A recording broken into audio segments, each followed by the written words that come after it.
প্রিয় শিক্ষার্থীরা, তোমাদের নবম দশম শ্রেণীর কেমিস্ট্রি চ্যাপ্টার 3 পদার্থের গঠন এই চ্যাপ্টারটি নিয়ে আজকে বিস্তারিত আলোচনা করব। তো শুরু করি। দেখো, তোমাদের হচ্ছে এই চ্যাপ্টারটা তোমাদের জন্য অনেক গুরুত্বপূর্ণ।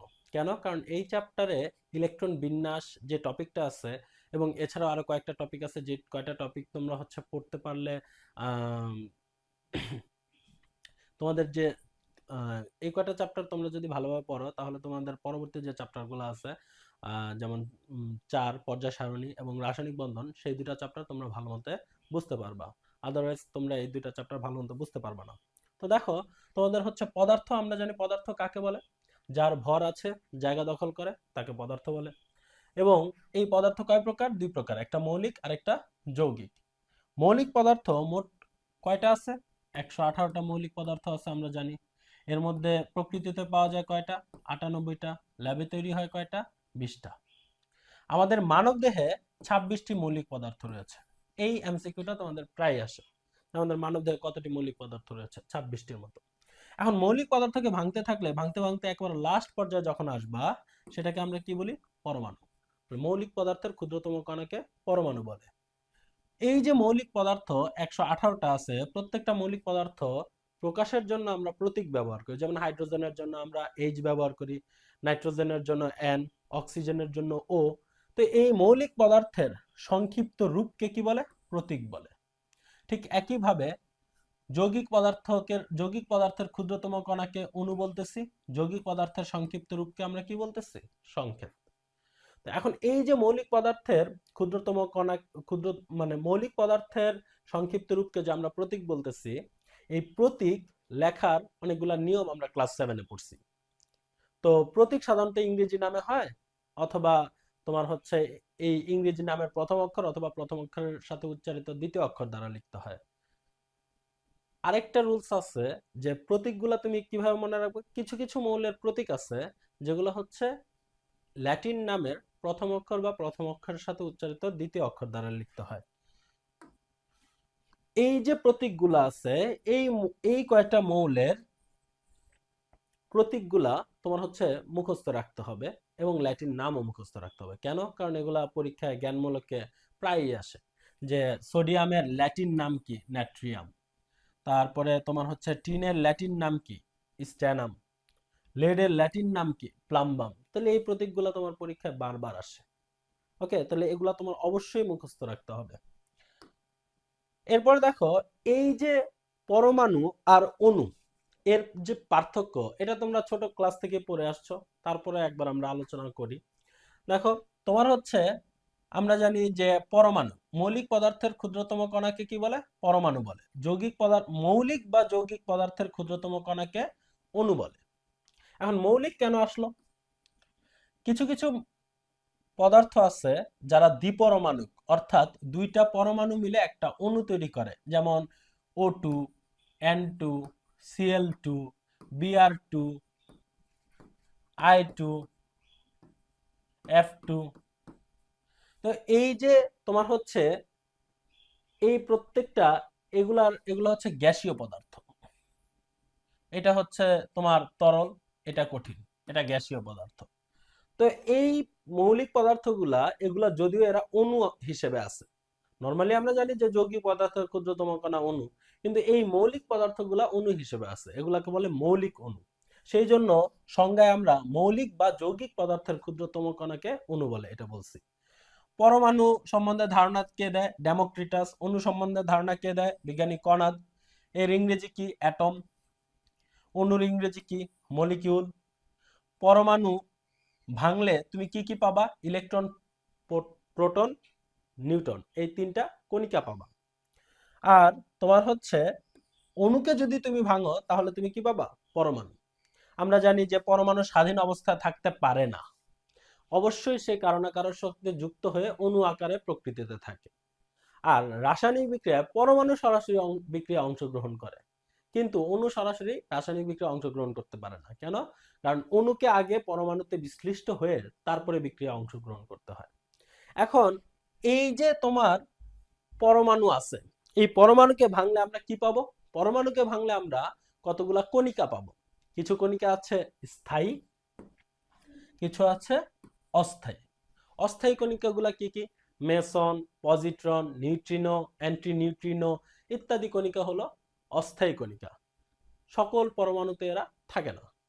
কিন্তু তোমার হচ্ছে কতগুলা কণিকা আছে যেগুলা স্থায়ী, যেমন ইলেকট্রন, প্রোটন, নিউট্রন। এই তিনটাকে আবার বলতেছে মৌলিক কণিকা। তাহলে পরমাণুর মৌলিক কণিকা কয়টা? তিনটা, ইলেকট্রন, প্রোটন আর নিউট্রন। এই যে ইলেকট্রন, প্রোটন আর নিউট্রন এগুলার প্রতীক কি? ইলেকট্রনের প্রতীক ই অথবা ই মাইনাস, প্রোটনের প্রতীক পি অথবা পি প্লাস, না পি হবে এখানে, পি বা এইচ প্লাস। এইচ প্লাস কেন প্রোটনের প্রতীক? আমরা হাইড্রোজেনের ইলেকট্রন বিন্যাস করো, হাইড্রোজেনের কক্ষপথে একটা ইলেকট্রন আছে আর কেন্দ্রে শুধু একটা প্রোটন আছে, কোনো নিউট্রন নাই। তাহলে নিউট্রন যদি না থাকে, তুমি যদি এই একটা ইলেকট্রন, হাইড্রোজেনের একটা ইলেকট্রন সে যদি দান করে ফেলে, তাহলে তো এর কোনো কক্ষপথ রইল না, নিউট্রনও নাই, শুধু কি আছে? একটা প্রোটন আছে।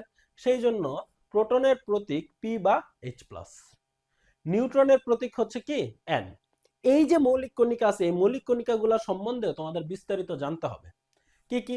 দেখো, তোমার হচ্ছে এই মৌলিক কণিকাগুলার আবিষ্কারের সাল দেখো। এই কে আবিষ্কার করছে? ইলেকট্রন আবিষ্কার করছে হচ্ছে J J Thomson, proton Rutherford, neutron আবিষ্কার করছে চ্যাডউইক। কত সালে? 1897 সালে ইলেকট্রন আবিষ্কার করছে। প্রোটন কত সালে? 1911 সালে। চ্যাডউইক নিউট্রন কত সালে? 1932 সালে। কি পরীক্ষার মাঝে আবিষ্কার করছে? কি পরীক্ষার মাধ্যমে আবিষ্কার করছে? এবং ইলেকট্রন, প্রোটন, নিউট্রন কই থাকে? এটা আমরা সবাই জানি। ইলেকট্রন কই থাকে? পরমাণুর কক্ষপথে। প্রোটন আর নিউট্রন কই থাকে? কেন্দ্র বা নিউক্লিয়াসে। কেন্দ্র বা নিউক্লিয়াসে। এখন এই যে ইলেকট্রনের ভর, ইলেকট্রনের প্রকৃত ভর কত? ইলেকট্রনের প্রকৃত ভর, এই ভরের এই টাইপের মান দেখলে যারা নবম শ্রেণীতে আছো তারা অনেকে ভয় পেয়ে যাও। এই টাইপের মান দেখলে যে এটা আন্দাজ করতে পারো না মানটা কতটুকু বড় বা কতটুকু ছোট। দেখো, আসো আমরা এই মানটা শিখি। দেখো, আমরা যদি তোমাকে 5/10 লিখতে বলি, তাহলে এটা তুমি ইজিলি আন্দাজ করতে পারো এটার মান কত হবে? 0.5 হবে। এখন দেখো, আমরা জানি কোনো সংখ্যার উপরে কোনো কিছু পাওয়ার নাই মানেও কে আছে? 1 আছে। এখন দেখো, 5 এর সাথে এই 10⁻1টা ভাগ আকারে আছে। তুমি যদি এটাকে গুণ আকারে লিখতে চাও, আমি আবার বলতেছি, 5 10⁻1 এর সাথে ভাগ আকারে আছে। তুমি যদি এটাকে গুণ আকারে লিখতে চাও, তাহলে এর যে পাওয়ারটা আছে সেই পাওয়ারটা কি হয়ে যাবে? মাইনাস হয়ে যাবে। আরো কয়েকটা উদাহরণ দেখো। তোমার হচ্ছে মনে করো 5/100 আছে। 5/100 মানে কি? 5/10 স্কয়ার। এখন এটা যদি তুমি গুণাকারে লিখতে চাও, তাহলে 5 ইন্টু কি? 10⁻²। এটাকে যদি দশমিকে আনো তাহলে কি হলো? 0.05। ঠিক একইভাবে 5 যদি 1-এর পরে 3টা শূন্য থাকে,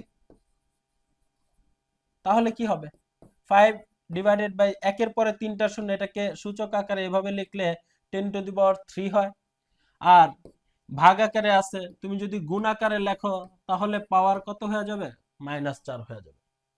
আর এই যে এটাকে যদি তুমি দশমিকে লেখো, অনেকে এইভাবে ভাগ আকারে থাকলে দশমিকে নিতে পারে না। দেখো, তোমার হচ্ছে এখানে 1-এর পরে কয়টা শূন্য আছে? 2টা শূন্য। তার মানে হচ্ছে তোমার 1-এর পরে ঘর কয়টা থাকবে? এই 1-এর পরে 2টা শূন্য আছে মানে কি? দশমিকের পরে তোমার 2 ঘর থাকবে। তাহলে দশমিকের পরে 2 ঘর থাকলে একটা হবে শূন্য আর একটা হবে মান। ঠিক এইভাবে এখানে 1-এর পরে কয়টা শূন্য আছে? 3টা। তাহলে দশমিকের পরে মোট ঘর থাকবে 3টা। তাহলে তোমার শূন্য থাকবে 2টা আর এই হচ্ছিল একটা মান। তাহলে তোমার যদি এবার মনে করো যে, এবার মনে করো তোমার সংখ্যা আছে, এবার মনে করো আমরা সংখ্যা নেই যে 5 ভাগ তোমার 1-এর পরে অনেকগুলা শূন্য, মনে করো একের পরে এরকম 20টা শূন্য আছে বা 28টা শূন্য ধরো, তো এতগুলা শূন্য না লিখে একের পরে যদি 28টা শূন্য হয়, তাহলে আমি এই যে 5 ডিভাইডেড বাই 1, একের পরে যতগুলা শূন্য তোমার 10 টু দি পাওয়ার তত হয়, তাহলে 10 টু দি পাওয়ার কত, 28। তাহলে এটা ভাগ আকারে আছে, তাহলে এটাকে গুণ আকারে লিখলে কি হবে, গুণ আকারে লিখলে হবে হচ্ছে 5 ইন্টু 10 ইনভার্স 28। দশমিকে নিলে কি হবে, 0 পয়েন্ট, কয়টা জিরোর পরে মান পাবা, এখানে 3টা জিরো ছিল, একের পরে তুমি 2টা জিরোর পরে মান পাইছো, এখানে 28টা জিরো, তাহলে তুমি 27টা জিরোর পরে তুমি মান পাবা কত, 5। তো এভাবে যদি তুমি দশমিকের ব্যাপারগুলা দেখো, তাহলে আর এই টাইপের সংখ্যা দেখে তোমার ভয় লাগবে না। এই টাইপের সংখ্যা দেখে তুমি মোটামুটি আন্দাজ করতে পারবা যে কে বড় কে ছোট। দশমিকের পরে যত বেশি ঘর হবে এবং যত বেশি শূন্যের পরে তুমি মান পাবা, ওই মানটা তত বেশি ছোট হবে। তাহলে আমরা এই মানগুলা দেখে ইজিলি বুঝতে পারবো কে বড় কে ছোট। তো এখন দেখো তোমার হচ্ছে এই যে ইলেকট্রন প্রোটন নিউট্রন, এই ইলেকট্রন প্রোটন নিউট্রনের ভরগুলো আমার মুখস্থ করতে হবে। তাহলে ইলেকট্রনের প্রকৃত ভর কত, 9.11 ইন্টু 10 ইনভার্স 28 গ্রাম, আর প্রোটনের কত 1.673 ইন্টু 10 ইনভার্স 24 গ্রাম। তাহলে দেখো এটা 10 ইনভার্স 28, এটা 10 ইনভার্স 24, মানে এই ভরের থেকে এই ভর বড়। আর এটা 1.675 ইন্টু 10 ইনভার্স 24, এটার থেকে এটা অল্প একটু বড়। কেন, কারণ এখানে 673 আর এখানে 675। আচ্ছা, এখন দেখো এই যে 10 ইনভার্স 28 পাশে একক কি, গ্রাম দেওয়া, গ্রাম থেকে কেজিতে গেলে কি করতে হয়, 1000 দিয়ে ভাগ দিতে হয়। তাহলে এখানে গ্রাম থেকে তোমার হচ্ছে কেজিতে নেওয়ার জন্য 1000 দিয়ে ভাগ দিছে, 1000 দিয়ে ভাগ দেওয়া মানে কি, আরো নিচে 3টা শূন্য বাড়া, 3টা শূন্য বাড়লে পাওয়ার কত বাইরে যাবে, ইনভার্স হয়ে 3 বাড়বে। তাহলে 28 থেকে 3 কত হইলো, 31। 24 থেকে 3 27, 24 থেকে 3 27। আশা করি এই ভরগুলা মনে থাকবে। এখন দেখো আমরা জানি কোনো কিছুর সাপেক্ষে যা নির্ণয় করা হয় তাকে বলে আপেক্ষিক। তাহলে তোমার হচ্ছে এই যে প্রোটনের যে ভর, এই ভরের সাপেক্ষেই আমরা প্রোটনের ভর বের করব। সাপেক্ষ মানে কি, ভাগ দিব। তাহলে প্রোটনের ভরকে প্রোটনের ভর দিয়ে ভাগ দাও, 1.673 into 10 inverse 24 divided by 1.673 into 10 inverse 24, ভাগ দিলে কত অ্যান্সার হবে, 1। তাহলে এই যে 1 ভরটা, এটাকে বলে আপেক্ষিক ভর। কার, প্রোটনের। কার সাপেক্ষে, প্রোটনের সাপেক্ষে। যেহেতু প্রোটন আর নিউট্রনের ভর প্রায় কাছাকাছি, এটাকেও ভাগ দিলে একই আসবে, 1.0089 আমরা 1 ধরে নিই। দেখো তুমি যদি হচ্ছে ইলেকট্রনের ভরকে প্রোটনের ভর দ্বারা ভাগ দাও, তাহলে এই সংখ্যাটা আরো ছোট আসবে, কত, তোমার হচ্ছে 1/1836। তাহলে এই যে মানটা, এটা এই মানটা কি একের থেকে ছোট, তুমি এই দুইটা জায়গায় পূর্ণ সংখ্যা পাইছো, কিন্তু এখানে ভাগ দিলে তোমার হচ্ছে কি পূর্ণ সংখ্যা আসতেছে না, এটা একের থেকে অনেক ছোট সংখ্যা আসতেছে, সেই জন্য আমরা এই মানটাকে প্রায় শূন্য ধরি। তাহলে ইলেকট্রনের আপেক্ষিক ভর কত, প্রায় শূন্য। এটাও খ নম্বরে অনেক প্রশ্ন দেওয়া হয়, খ নম্বরে তোমার হচ্ছে যে ইলেকট্রনের আপেক্ষিক ভর শূন্য ধরা হয় কেন। তো আশা করি এটার অ্যান্সার পারবা। তারপরে দেখো চার্জ, আমরা জানি যে প্রত্যেকটা মৌলিক পদার্থে তোমার এই ধনাত্মক এবং ঋণাত্মক চার্জ রয়েছে। তো এই যে মৌলিক পদার্থের এটা একটা ধর্ম, বৈশিষ্ট্যপূর্ণ ধর্ম হচ্ছে কি, যে মৌলিক পদার্থের মধ্যে চার্জ থাকবে। তাহলে চার্জ কাকে বলে, মৌলিক পদার্থের বৈশিষ্ট্যপূর্ণ ধর্মকে চার্জ বলে। মৌলিক পদার্থের বৈশিষ্ট্যপূর্ণ ধর্মকে, মৌলিক পদার্থের বৈশিষ্ট্যপূর্ণ ধর্মকে চার্জ বলে। এখন এই চার্জ কে আবিষ্কার করছে, বিজ্ঞানী কুলম্ব, সেই জন্য চার্জের একক কি, কুলম্ব। তো এই যে ইলেকট্রনের চার্জ কেমন, ঋণাত্মক, এর মান কত, -1.60 ইন্টু 10 ইনভার্স 19 কুলম্ব।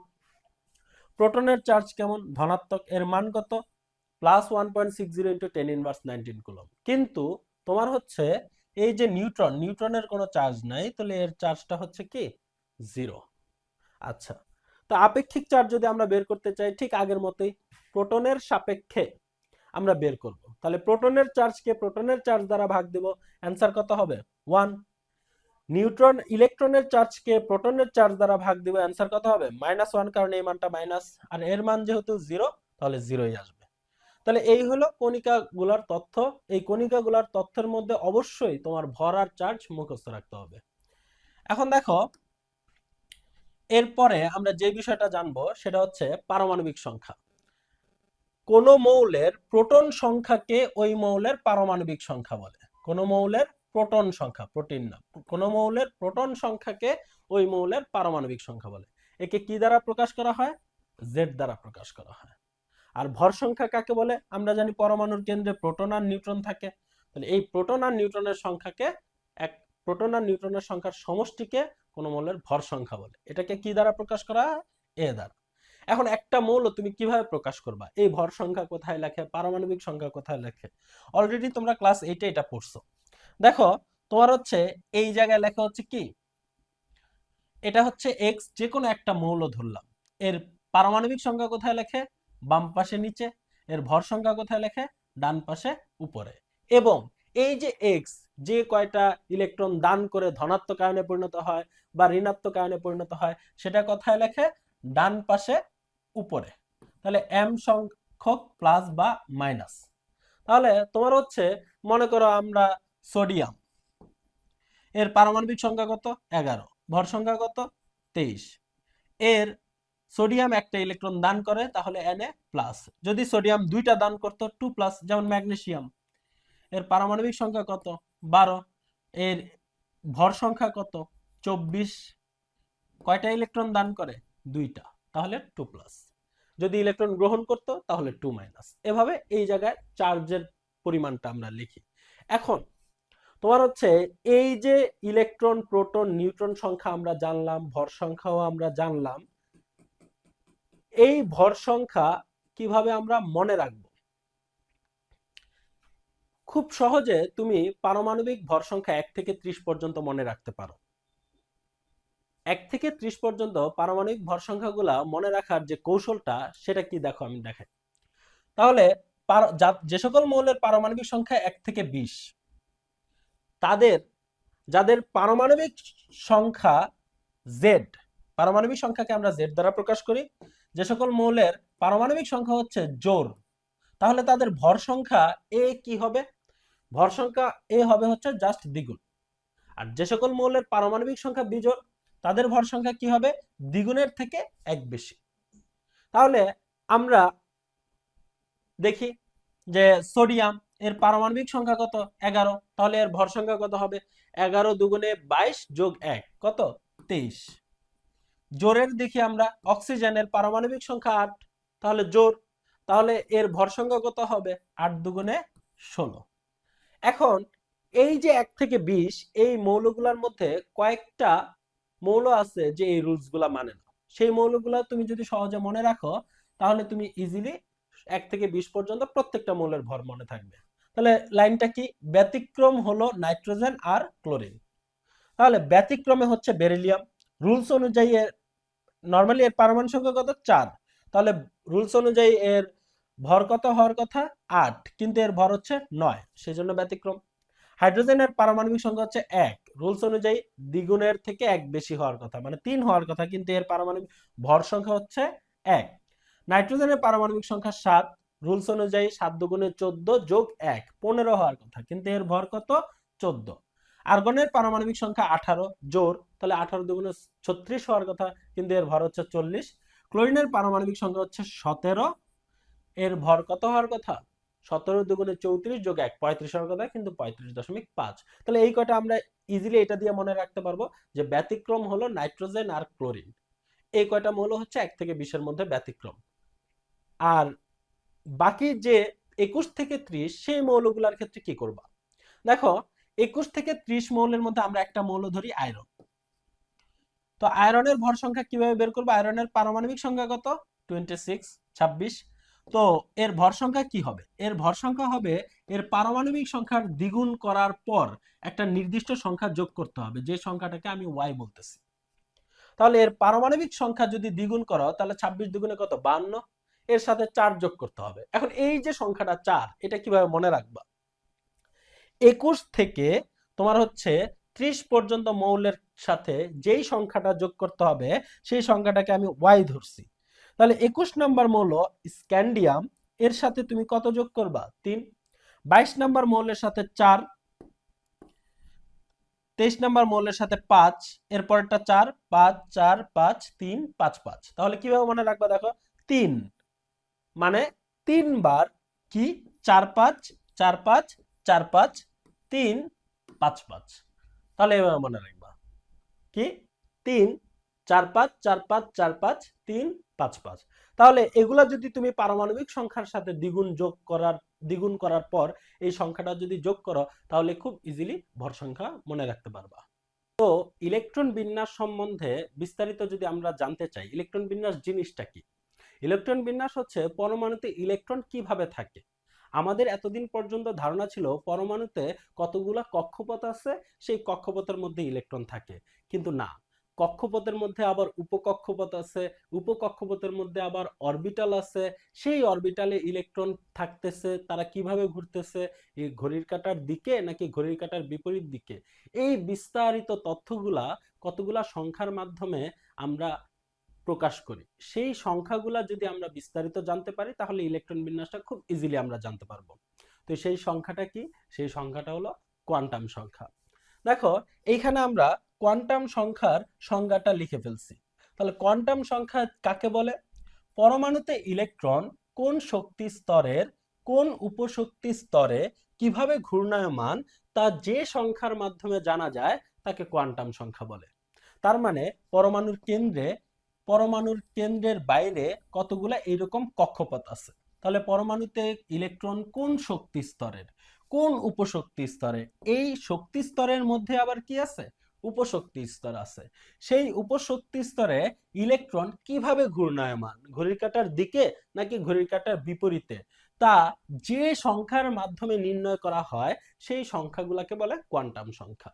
কোয়ান্টাম সংখ্যা 4 প্রকার: প্রধান কোয়ান্টাম সংখ্যা, সহকারী কোয়ান্টাম সংখ্যা, চুম্বকীয় কোয়ান্টাম সংখ্যা, স্পিন কোয়ান্টাম সংখ্যা।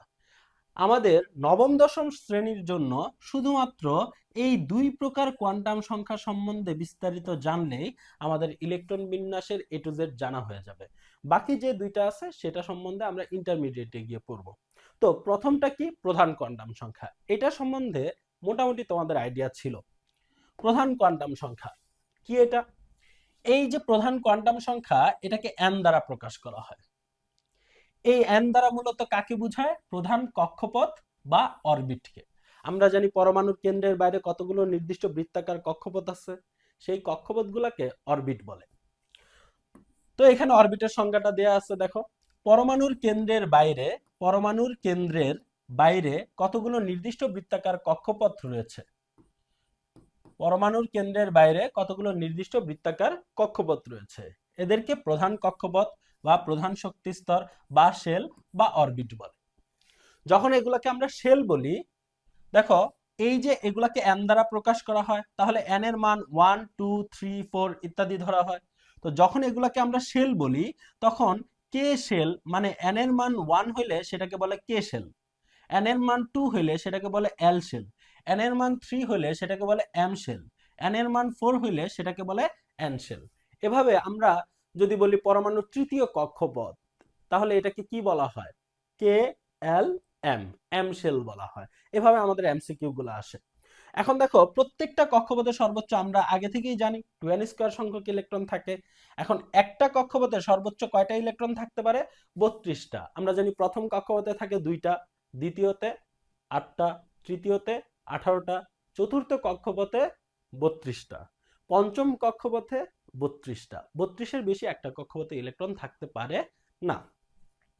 তো এই হলো প্রধান কোয়ান্টাম সংখ্যা নিয়ে আমাদের যতটুকু জানলে আমরা ইলেকট্রন বিন্যাসটা পারবো ততটুকু জ্ঞান। এরপরে দেখো সহকারী কোয়ান্টাম সংখ্যা। এই সহকারী কোয়ান্টাম সংখ্যাকে কি দ্বারা প্রকাশ করা হয়? এল দ্বারা। এল এর মান এন এর মানের উপর নির্ভরশীল। এল দ্বারা মূলত কাকে বোঝায়? উপকক্ষপথকে। এল দ্বারা মূলত উপকক্ষপথকে বোঝায়, কক্ষপথের মধ্যে যে উপকক্ষপথ আছে তাদেরকে বোঝায়। তো উপকক্ষপথ কয় ধরনের? উপকক্ষপথ হচ্ছে 4 ধরনের, এস পি ডি এফ। উপকক্ষপথ মোট আছে 4টা, এস পি ডি এফ। এখন এই এল এর মানের উপরে যেহেতু তোমার হচ্ছে এল এর মানটা যেহেতু এন এর মানের উপর নির্ভরশীল, কিভাবে সেই মানগুলা বের করে আমরা একটু দেখি। দেখো, এল এর মানটা হবে হচ্ছে কত, 0 থেকে n-1 পর্যন্ত। তাহলে এল ইজ ইকাল টু কি, 0 থেকে n-1 পর্যন্ত। দেখো, যদি n ইজ ইকাল টু 1 হয়, তাহলে এল ইজ ইকাল টু কত হবে, 0 থেকে n-1 মানে 1-1 পর্যন্ত। তাহলে 0 থেকে 1-1 পর্যন্ত কয়টা সংখ্যা হয়, একটা, সেটা 0। আচ্ছা, n এর মান যদি 2 হয়, তাহলে l ইজ ইকুয়াল টু কত হবে, 0 থেকে 2-1 পর্যন্ত যে কয়টা সংখ্যা ঠিক সে কয়টা। তাহলে 0 থেকে 2-1 পর্যন্ত 2-1 করলে হয় 1। 0 থেকে 1 পর্যন্ত কয়টা সংখ্যা, দুইটা, 0 আর 1। এভাবে n ইজ ইকুয়াল টু যদি 3 হয়, তাহলে l ইজ ইকুয়াল টু হবে 0 থেকে 3-1 পর্যন্ত। তাহলে 0 থেকে 3-1 পর্যন্ত, 0 থেকে 2 পর্যন্ত কয়টা সংখ্যা, তিনটা, 0 1 2। n এর মান যদি 4 হয়, তাহলে l এর মান একইভাবে হবে 0 1 2 3। এখন বলতে পারো n এর মান 5 হইলে কত হবে, n এর মান 5 হইলে তো তোমার হচ্ছে 0 1 2 3 4 হওয়ার কথা। কিন্তু আমার পরমাণুতে যে কোনো একটা কক্ষপথে সর্বোচ্চ উপকক্ষপথ হইতে পারে এই চারটাই। 0 দ্বারা কাকে বোঝায়, l এর মান 0 দ্বারা বোঝায় হচ্ছে 1, l এর মান 0 দ্বারা বোঝায় হচ্ছে s অরবিটালকে, n এর মান l এর মান 1 দ্বারা বোঝায় হচ্ছে p অরবিটালকে, l এর মান 2 দ্বারা বোঝায় হচ্ছে d অরবিটালকে, n এর মান 3 দ্বারা বোঝায় হচ্ছে f অরবিটালকে। তার মানে l এর এই যে চারটা মান 0 1 2 3 এগুলা কাকে নির্দেশ করে, উপকক্ষপথকে। উপকক্ষপথ কয় ধরনের, চার ধরনের। 0 হইলে s, 1 হইলে p, 2 হইলে d, 3 হইলে f। তাহলে দেখো, প্রথম যে কক্ষপথ n এর মান 1, n এর মান 1 প্রথম যে কক্ষপথ, এই প্রথম কক্ষপথের জন্য l এর মাত্র একটা মান পাইছি। তার মানে প্রথম কক্ষপথে একটা মাত্র অরবিটাল আছে এবং সেটার নাম কি, s।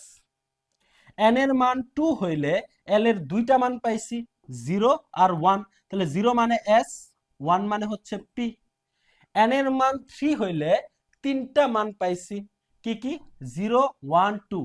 0 মানে s, 1 মানে p, আর 2 মানে হচ্ছে কি, d। n এর মান 4 হইলে আমরা চারটা মান পাইছি, কি কি, 0 0 মানে s, 1 মানে p, 2 মানে d, আর 3 মানে হচ্ছে f। তার মানে এই যে একটা কক্ষপথে কয়টা উপকক্ষপথ থাকে সেটা আমরা এই l এর মানগুলা দেখে বলতে পারি। এখন দেখো, এই যে এস পি ডি এফ উপকক্ষপথগুলো আছে, এই উপকক্ষপথগুলোতে সর্বোচ্চ কয়টা ইলেকট্রন থাকতে পারে, এস উপকক্ষপথে সর্বোচ্চ 2টা ইলেকট্রন থাকে, পি উপকক্ষপথে সর্বোচ্চ 6টা ইলেকট্রন থাকে, ডি তে সর্বোচ্চ 10টা ইলেকট্রন থাকে, এফ এ সর্বোচ্চ 14টা ইলেকট্রন থাকে। যে কোনো অরবিটালে সর্বোচ্চ কয়টা ইলেকট্রন থাকতে পারে, তার সূত্র কি, 2 ইন্টু 2l প্লাস 1। তুমি এখানে l এর মান বসাইলে তুমি খুব ইজিলি দেখতে পারবা এই মানগুলা। যেমন l এর মান তুমি 3 বসাও, তাহলে 3 দুগুণে 6 যোগ 1 7, 7 দুগুণে 14। তার মানে দেখো, l এর মান 3 হইলে 14টা ইলেকট্রন থাকবে। তার মানে এটা কি, এটা হচ্ছে একটা অরবিটালে সর্বোচ্চ কয়টা ইলেকট্রন থাকতে পারে। এখন দেখো, এই যে উপকক্ষপথকে আমি অরবিটাল বলতেছি, আবার উপকক্ষপথও বলতেছি। এখন দেখো, এই যে পি উপকক্ষপথ, এটা 3টা অরবিটালের সমন্বয়ে গঠিত। ডি উপকক্ষপথ 5টা অরবিটালের সমন্বয়ে গঠিত। এফ উপকক্ষপথ 7টা অরবিটালের সমন্বয়ে গঠিত। এখন অরবিটাল জিনিসটা কি, দেখো, অরবিটাল কি, প্রধান কক্ষপথের যে স্থানে ইলেকট্রন পাওয়ার সম্ভাবনা সর্বাধিক তাকে অরবিটাল বলে। তার মানে পরমাণুর কেন্দ্রের বাইরে যে কক্ষপথগুলো আছে, কক্ষপথের সব জায়গায় সমানভাবে ইলেকট্রন থাকে না। ইলেকট্রন থাকে আকাশে যেমন মেঘগুলা দলা দলা হয়ে থাকে, ঠিক ওই রকম ইলেকট্রন কক্ষপথের মাঝখানে কোনো কোনো জায়গায় এভাবে থাকে। ওই জায়গাগুলোকে বলতেছি অরবিটাল। তাহলে তোমার হচ্ছে এই যে এস উপকক্ষপথ, এর মাঝে অরবিটাল কয়টা আছে, একটা। ওই একটা অরবিটালে ইলেকট্রন কয়টা থাকে, দুইটা। পি যে উপকক্ষপথ, সেই উপকক্ষপথে অরবিটাল কয়টা আছে? 3টা। সেই 3টা অরবিটালে মোট ইলেকট্রন থাকে কয়টা? 6টা। কেন? কারণ একটা অরবিটালে সর্বোচ্চ ইলেকট্রন থাকতে পারে 2টা, যেই 2টার একটা ঘড়ির কাঁটার দিকে ঘুরে, আরেকটা ঘড়ির কাঁটার বিপরীতে ঘোরে। এই ঘড়ির কাঁটার দিকে বা বিপরীতে ঘোরা, সেগুলো তোমরা ইন্টারমিডিয়েটে 4টা কোয়ান্টাম সংখ্যা নিয়ে বিস্তারিত যখন পড়বা তখন বুঝতে পারবা। তো এখন তোমার হচ্ছে এই যে এস পি ডি এফ, এই উপকক্ষপথ গুলাতে কয়টা অরবিটাল আছে সেই মানগুলা এখানে লেখা আছে। অরবিটালের সংখ্যাকে তুমি 2 দ্বারা গুণ দিলেই তুমি কয়টা সর্বোচ্চ ইলেকট্রন থাকতে পারে সেটা পাবা। কেন? কারণ একটা অরবিটালের সর্বোচ্চ 2টা ইলেকট্রন থাকতে পারে।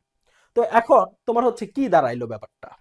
তার মানে দেখো, তোমার হচ্ছে ব্যাপারটা দাঁড়াইলো হচ্ছে, এটা মনে করো প্রথম কক্ষপথ, এটা দ্বিতীয় কক্ষপথ, এটা তৃতীয় কক্ষপথ, এটা চতুর্থ কক্ষপথ, এটা পঞ্চম কক্ষপথ। আমরা 5টা কক্ষপথ নিলাম।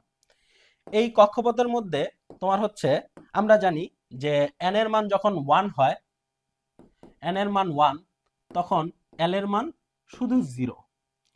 n এর মান 2 মানে 2 নাম্বার কক্ষপথ, তখন l এর মান হচ্ছে 0 আর 1। n এর মান 3 মানে 3 নাম্বার কক্ষপথ, তখন l এর মান 0 1 2। n এর মান 4, তখন l এর মান হচ্ছে 0 1 2 3। তো তোমার হচ্ছে n এর মান যখন হচ্ছে n এর মান যখন 4, তখন l এর মান 0 1 2 3।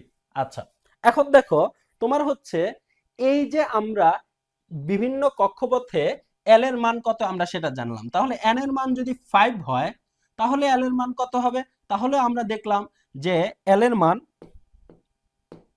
n এর মান যদি 5 হয়, তাহলে l এর মান কত হবে? তাহলে l এর মান হবে হচ্ছে 0 1 2 3, অর্থাৎ 4টাই থাকবে। l এর মান 4টার বেশি হইতে পারে না। এখন দেখো তোমার এই যে প্রথম কক্ষপথ, এই প্রথম কক্ষপথে এই l এর মানগুলো হচ্ছে উপকক্ষপথের সংখ্যা। প্রথম কক্ষপথে উপকক্ষপথ আছে কয়টা? মাত্র একটা, সেটার নাম কি? s। তাহলে এইটার মাঝে আমি একটা অরবিটাল আঁকলাম, সেটা হচ্ছে s। দ্বিতীয় কক্ষপথে তোমার উপকক্ষপথ আছে কয়টা? 2টা। দ্বিতীয় কক্ষপথে উপকক্ষপথ আছে 2টা, কে কে? একটা s, একটা p। 3 নম্বর কক্ষপথে উপকক্ষপথ আছে কয়টা? 3টা, একটা s, একটা p, একটা d।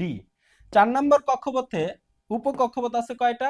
4টা, একটা s, একটা p, একটা d, আর একটা f। 5 নম্বরেও কয়টা আছে? 4টা, কি কি?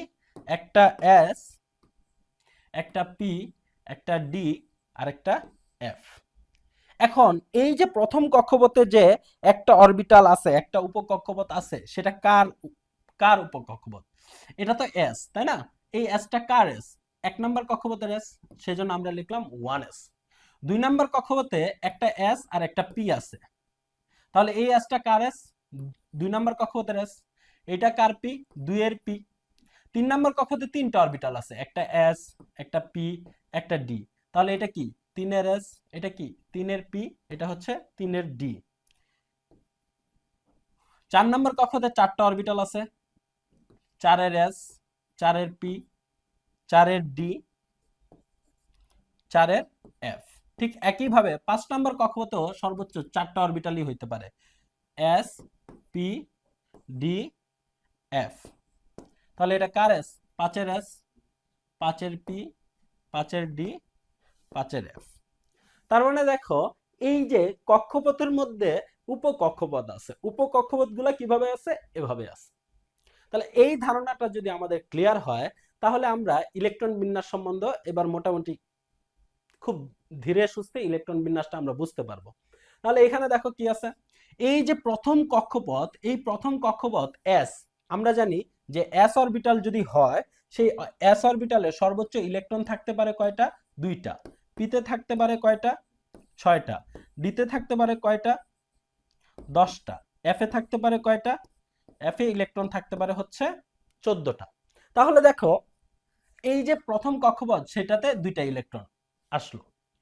এরপরে যে দ্বিতীয় কক্ষপথ চলে আসছে, দ্বিতীয় কক্ষপথের মধ্যে 2টা উপকক্ষপথ আছে।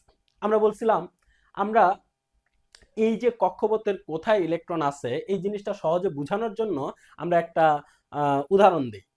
উদাহরণটা কি, তোমার হচ্ছে মনে করো একটা ফ্ল্যাট, এই ফ্ল্যাটের মধ্যে তোমার হচ্ছে রুম আছে 4টা। এখন তোমার মনে করো তোমার কাছে 4টা ফ্ল্যাট আছে, তো একটা ফ্ল্যাট 1 রুমের, আরেকটা ফ্ল্যাট 2 রুমের, আরেকটা ফ্ল্যাট 3 রুমের, আরেকটা 4 রুমের। তো 1 রুমের যে ফ্ল্যাটটা সেটা হচ্ছে প্রথম কক্ষপথ।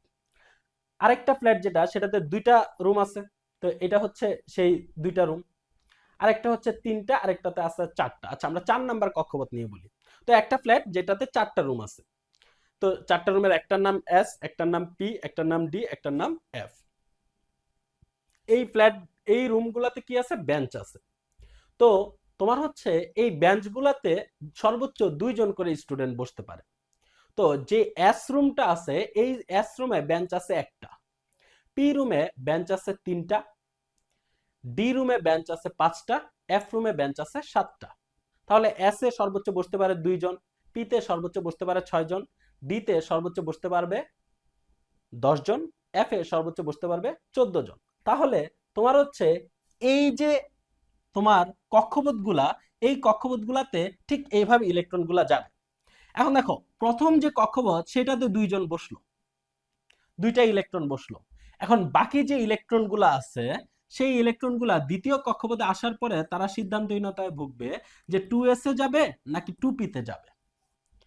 এখন এই যে আমরা আগে থেকেই জানতাম যে পরমাণুতে ইলেকট্রন নিম্ন শক্তি স্তর থেকে উচ্চ শক্তি স্তরে যায়, অর্থাৎ আগে 1 নাম্বার কক্ষপথ পূরণ করে, তারপরে 2 নাম্বার, তারপরে 3 নাম্বার।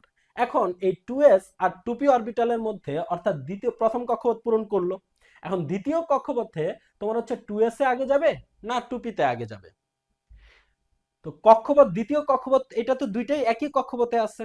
এখন একই কক্ষপথে এই যে অরবিটাল গুলা আছে এই অরবিটাল গুলার মধ্যে বা উপশক্তি স্তর গুলার মধ্যে কোনটার শক্তি কম কোনটার শক্তি বেশি এটা কিভাবে জানবা? এটা জানবা হচ্ছে তোমরা এই যে n এর মান আর l এর মান, এই দুইটা মান যোগ করে, এই দুইটা মান যোগ করলে তোমরা কোন শক্তি স্তরের মান কম কোন শক্তি স্তরের মান বেশি এটা বুঝতে পারবা। দেখো তোমার আমরা কি দেখলাম যে পরমাণুতে প্রথম কক্ষপথে যে অরবিটালটা আছে তার নাম কি 1s, দ্বিতীয় কক্ষপথে 2টা অরবিটাল আছে সেটা কে কে 2s আর হচ্ছে 2p, 3 নম্বর কক্ষপথে 3টা অরবিটাল আছে কি কি 3s 3p 3d, 4 নম্বর কক্ষপথে 4টা অরবিটাল আছে কি কি 4s 4p 4d 4f, 5 নম্বরে 5s 5p 5d 5f, 6 নম্বরে 6s 6p 6d 6f। তো এভাবে 7 নাম্বার 8 নাম্বার আমরা লিখতে পারি। এখন এই যে তোমার উপশক্তি স্তরগুলা, এই উপশক্তি স্তরগুলোর মধ্যে কোনটার শক্তির মান কম কোনটার শক্তির মান বেশি তা কিভাবে বুঝবা? n আর l এর মান যোগ করে। এখন দেখো তোমার হচ্ছে এই যে প্রথম কক্ষপথ, এই প্রথম কক্ষপথে n আর l এর মান যদি আমরা যোগ করি, n এর মান কত 1 আর l এর মান কত হইলে s হয় 0 হইলে, l এর মান 1 হইলে কোন অরবিটাল হয় p, l এর মান 2 হইলে কোন অরবিটাল হয় 3, l এর মান 4 হইলে কোন অরবিটাল 3 হইলে কোন অরবিটাল হয় f অরবিটাল। তো তোমার হচ্ছে আমরা l এর মানগুলো অলরেডি দেখছি, তাহলে l এর মান 0 হইলে আমরা যে অরবিটাল বলি সেটা s, l এর মান 1 হইলে যে অরবিটাল বলি সেটা হচ্ছে p, l এর মান 2 হইলে যে অরবিটাল বলি সেটা হচ্ছে d, l এর মান 3 হইলে যে অরবিটালকে জানি সেটা হচ্ছে কি f। তো এখন দেখো এই যে 1 s, s এর মান কত 0, তাহলে l যোগ n যোগ l এর মান যদি আমরা করি তাহলে 1 প্লাস 0, তাহলে এই যে 1s অরবিটাল এটার মোট শক্তির মান কত 1, 2s অরবিটালের ক্ষেত্রে 2 প্লাস 0 তাহলে মোট শক্তির মান কত 2, 2p অরবিটালের ক্ষেত্রে 2 প্লাস 1 মোট শক্তির মান কত 3। তাহলে দেখো ইলেকট্রন প্রথমে 1s এ আসলো, কয়টা 2টা পূরণ করলো, এরপরে ইলেকট্রন 2s এ যাবে না 2p তে যাবে, তাহলে 2s আর 2p এর মাঝে শক্তির মান আমরা বের করলাম, তাহলে নিম্ন শক্তি স্তরকে এইটা, তাহলে ইলেকট্রন আগে যাবে কোথায় 2p তে, তারপরে 2s এ, তারপরে ইলেকট্রন কোথায় গেল 2p তে। এখন এটা পূরণ করলো, মনে করো 6টা পূরণ করলো, এখানে 2টা এখানে 6টা পূরণ করলো, এরপরে ইলেকট্রন যখন 3 নাম্বার কক্ষপথে আসবে তখন দেখবে এইটার মোট শক্তির মান 3 যোগ 0, এটার মোট শক্তির মান 3 যোগ 1, এটার মোট শক্তির মান 3 যোগ 2, অর্থাৎ এটার 3, এটার 4, এটার 5। কিন্তু দেখো তো এই অরবিটালটারও মোট শক্তির মান 3, আবার এটারও মোট শক্তির মান 3, তার মানে দুইটা অরবিটালের মোট শক্তির মান কি হয়ে গেল? একই হয়ে গেল না? এই দুইটা অরবিটালের মোট শক্তির মান সেম হয়ে গেল।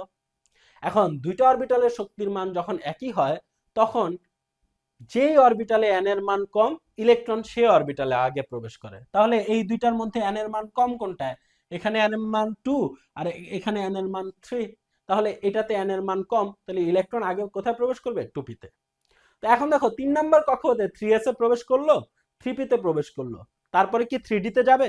আমরা বাকি যে অরবিটাল গুলো আছে সেগুলোর মানটা লিখি, তারপরে আমরা ডিসিশন নিই। এটার মোট শক্তির মান কত? 4 যোগ 0 4, এটার কত? 4 যোগ 1 5, 4 যোগ 2 6, 4 যোগ 3 7, এটার 5 যোগ 0 5, 5 যোগ 1 6, 5 যোগ 2 5 যোগ 3।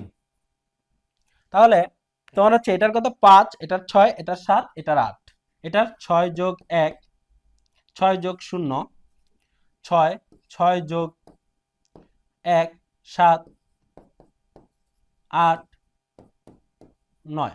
আচ্ছা, এখন দেখো তো, তাহলে তোমার n এর মান আমরা জানি যে তোমার হচ্ছে দুইটা অরবিটালের শক্তির মান সেম হলে যেটাতে n এর মান কম সেটাতে ইলেকট্রন আগে প্রবেশ করে। এখানে এখানে 3p অরবিটালের n এর মান কত? 4। আবার 4s অরবিটালেরও n এর মান কত? 4। দুইটা অরবিটালের শক্তির মান সেম, তাহলে ইলেকট্রন কোনটাতে আগে প্রবেশ করবে? অবশ্যই 3p তে, তারপরে 4s এ যাবে। এখন দেখো 3d অরবিটাল, তো আমরা জানি প্রথমে প্রথম কক্ষপথ পূরণ করতে আগে জানতাম, তারপরে দ্বিতীয় কক্ষপথ, তারপরে তৃতীয় কক্ষপথ।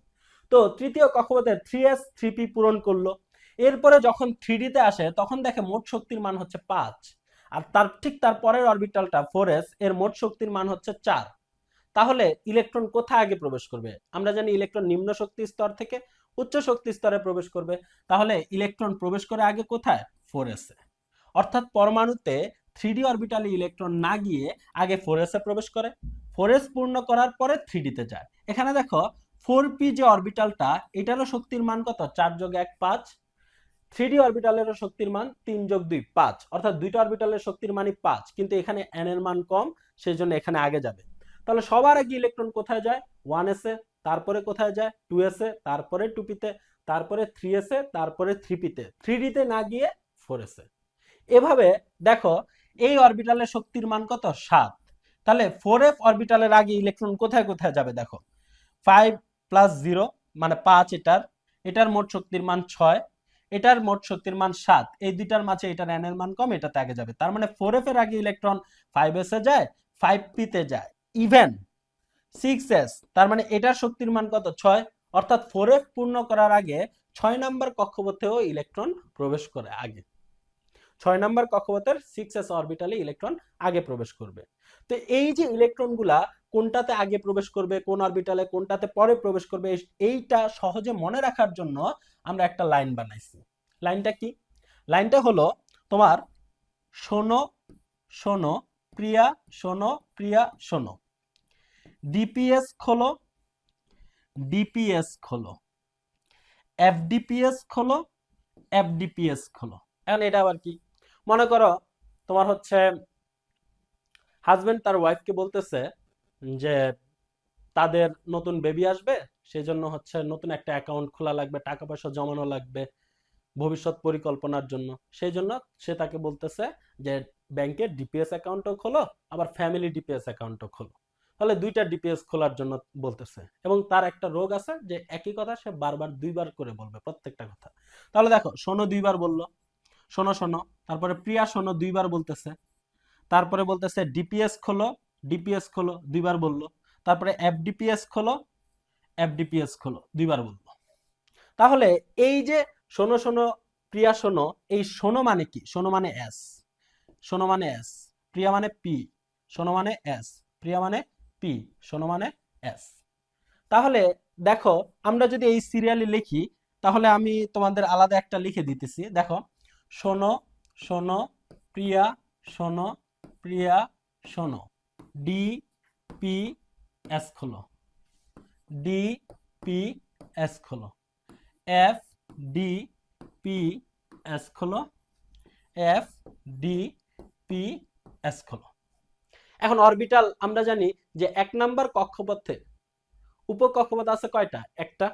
2 নাম্বার কক্ষপথে 2টা, 3 নাম্বারে 3টা, 4 নাম্বারে 4টা, 5 নাম্বারেও 4টা। তাহলে আমরা সেই অনুযায়ী বসাই। তাহলে প্রথম কক্ষপথে অরবিটাল একটা আছে, সেটাকে 1s। দ্বিতীয় কক্ষপথে প্রথম কক্ষপথে একটা অরবিটাল আছে, সেটাকে 1s। 2 নাম্বার কক্ষপথে আছে 2টা, 2s আর 2p। 3 নাম্বার কক্ষপথে আছে 3টা, 3s, 3p, 3d। তার মানে এই যে দেখো, 3d এর আগে ইলেকট্রন কোথায় প্রবেশ করে? 4s। তাহলে ওইভাবে সাজানো আছে, অর্থাৎ কোন অরবিটালের শক্তির মান কম, কোনটার শক্তির মান বেশি। একটা এমসিকিউ প্রায়ই আসে যে নিচের অরবিটালগুলোর শক্তির ক্রম অনুযায়ী তোমার হচ্ছে সাজানো থাকে, বলে যে কোনটা সঠিক কোনটা সঠিক না। তাহলে এই সম্পূর্ণটা যদি তুমি জানো, তাহলে সেই অ্যান্সারটা, সেই এমসিকিউটা সহজে অ্যান্সার করতে পারবা। তাহলে 4 নাম্বার কক্ষপথে 4টা অরবিটাল ছিল, কি কি? 4s, 4p, 4d, 4f। 5 নাম্বারে 5s, 5p, 5d, 5f। 6 নম্বরে 6s, 6p, 6d, 6f9। 7 নম্বরে 7s, 7p, আর এটা হচ্ছে 8 নম্বর। আমরা জানি s অরবিটালে সর্বোচ্চ ইলেকট্রন থাকতে পারে 2টা, p-তে থাকতে পারে 6টা, d-তে থাকতে পারে 10টা, f-এ থাকতে পারে 14টা। আমরা যদি সেই মানগুলা বসাই, তাহলে দেখো এই যে এতটুকু পর্যন্ত অনেকে আছে এগুলা সব বুঝে, কিন্তু তারপরে ইলেকট্রন বিন্যাস পারে না। কেন পারে না? আমাদের মৌলের 9-10 পর্যন্ত ইলেকট্রন বিন্যাস কয়টা মৌল আসে? সর্বোচ্চ 36টা পড়লে এনাফ। আমাদের 36টা মৌলের মধ্যে বিভিন্ন প্রশ্নগুলো আমাদের অ্যান্সার করতে হয়, তারপরেও পোলাপেন পারে না। তো দেখো এই যে 1s2 2s2 2p6, এরটুক এইভাবে মুখস্থ করো। 1s2 2s2 2p6, এরটুক মানে তোমার কয়টা ইলেকট্রন অলরেডি বসে গেছে? 10টা। 3s2 3p6, এরটুক মানে কয়টা বসে গেছে? 18টা। 4s2, এতটুকু মানে কি? 20টা। এখন আমি তোমাকে মনে করো স্ক্যান্ডিয়াম দিলাম, স্ক্যান্ডিয়ামের পারমাণবিক সংখ্যা কত? 21। তাহলে চোখ বন্ধ করে তুমি হচ্ছে 20 পর্যন্ত মুখস্থ বলো। অনেকে 1s2 লিখেই পরে হিসাব করে যে কয়টা শেষ হয়েছে। তাহলে চোখ বন্ধ করে আমরা তোমার হচ্ছে স্ক্যান্ডিয়ামের আগে অর্থাৎ 4s2 20 পর্যন্ত আমরা যাই, তাহলে 1s2 2s2 2p6 3s2 3p6 4s2, তাহলে আমার 20টা হলো। বাকি আছে কয়টা? একটা। আমরা জানি 3d, এই d অরবিটালে মোট বসতে পারে 10টা, কিন্তু আমার বাকি আছে কয়টা? একটা। তাহলে আমি এখানে 1 দিয়ে দিব, তাহলে আমার স্ক্যান্ডিয়ামের ইলেকট্রন বিন্যাস হয়ে গেল। আমরা জানি জিঙ্কের ইলেকট্রন পারমাণবিক সংখ্যা কত? 30, তাহলে এটাতে d অরবিটালে কয়টা থাকবে? 10টা, কারণ এতটুকু 20টা আর 3d10 মানে 10টা, তাহলে 30টা। আর হচ্ছে 4p6, এই পর্যন্ত হচ্ছে আমাদের 36টা মৌলের ইলেকট্রন বিন্যাস। তাহলে এই 36টা তুমি কিভাবে মনে রাখবা? 1s2 2s2 2p6, এই 10টা একসাথে, 3s2 3p6 4s2, তাহলে কত হলো? 20টা। আর হচ্ছে 3d10 4p6, এই হলো 36টা মৌল। এটুক মনে রাখলেই এনাফ। এখন প্রত্যেকটা উপকক্ষতে সর্বোচ্চ কয়টা ইলেকট্রন থাকতে পারে, এগুলো যদি আমরা সর্বোচ্চ বসাই, তাহলে এখানে 2টা, এখানে 10টা, এখানে 6টা, 2টা, 14টা, 10টা, 6টা, 2টা, 14টা, 10টা, 6টা, 2টা, এই পর্যন্ত 120 চলে আসে। আমাদের তো মৌলই আছে 118টা, তার মানে এতটুকু পর্যন্ত আমাদের ইলেকট্রন বিন্যাস হবে।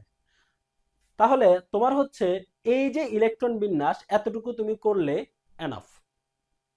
তুমি এভাবে যদি 36টা পর্যন্ত মুখস্থ রাখো, তোমার মাঝে মধ্যে অনেক বড় বড় মৌলের ইলেকট্রন বিন্যাস দিয়ে দিবে, সেক্ষেত্রে তুমি এই এই যে শোনো শোনো প্রিয়া শোনো প্রিয়া শোনো ডিপিএস খোলো ডিপিএস খোলো এফডিপিএস খোলো এফডিপিএস খোলো, এটুক মনে রাখলে 118 পর্যন্ত তুমি ইলেকট্রন বিন্যাস খুব ইজিলি লিখতে পারবা।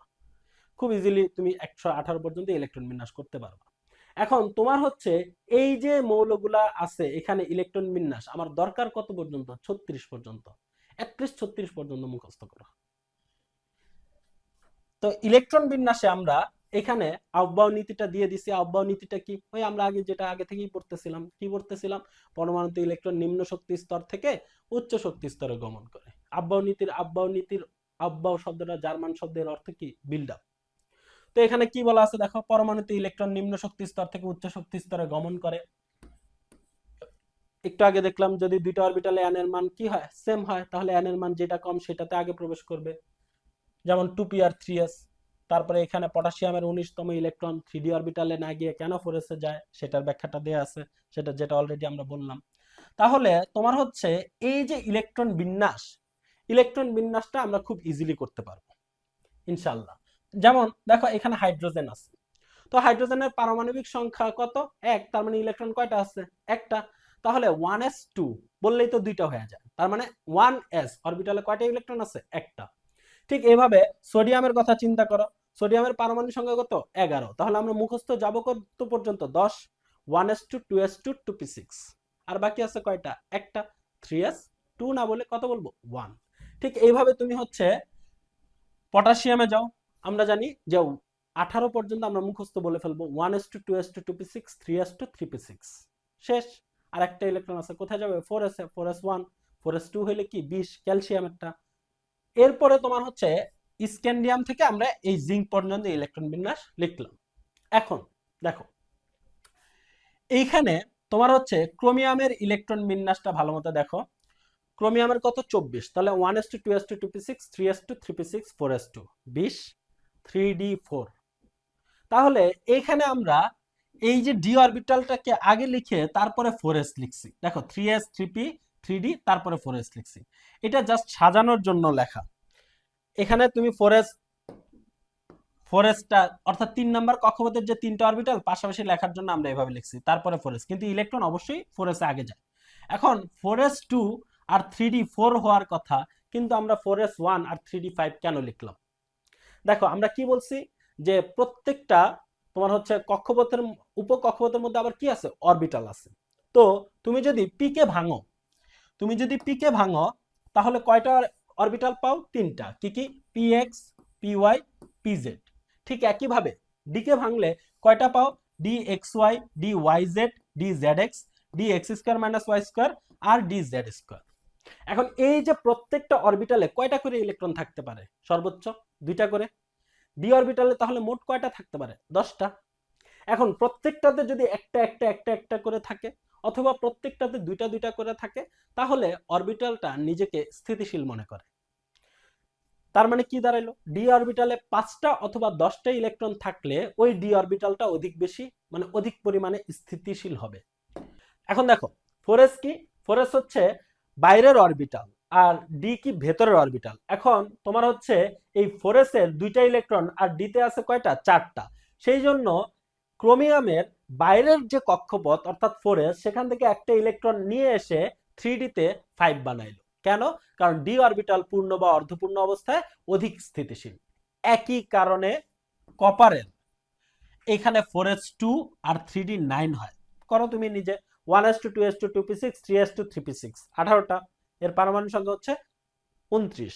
তাহলে 4s2 মানে 20, বাকি থাকে কয়টা, 9টা, 3d9। তো এইখানে 9টা আছে, তাহলে সে যদি একটা ইলেকট্রন এখান থেকে নিয়ে নেয় তাহলেই তো তার 10টা হয়ে যায়। তাহলে সে স্থিতিশীলতা অর্জনের জন্য 4s থেকে একটা ইলেকট্রন এখানে নিয়ে আসলো। তার মানে এই যে 1 থেকে 30-এর মধ্যে তোমার ব্যতিক্রম ইলেকট্রন বিন্যাস কয়টা, 2টা। কি কি, ক্রোমিয়াম আর কপার। কেন ব্যতিক্রম, কারণ এরা হচ্ছে স্থিতিশীলতা অর্জনের জন্য বাইরের যে 4s থেকে একটা ইলেকট্রন সে কি করছে, ডি অরবিটালে নিয়ে নিছে। ডিতে কখন এটা নিবে, 4টা বা 9টা থাকলে, 5টা বা 10টা বানাবে। তাহলে এই হলো তোমার 1 থেকে 30 মোলের ইলেকট্রন বিন্যাস এখানে দেয়া আছে। আশা করি সবাই খুব ইজিলিতে এটা করতে পারবা, এবং তোমার হচ্ছে ইলেকট্রন বিন্যাস তুমি যদি ভালো মতো পারো তাহলে 4র্থ অধ্যায় 5ম অধ্যায় সবকটা অধ্যায় তুমি অনেক ভালোভাবে বুঝতে পারবা। কিন্তু ইলেকট্রন বিন্যাস যদি তুমি না পারো তাহলে ওগুলা তোমার জন্য জাহান্নাম হয়ে যাবে।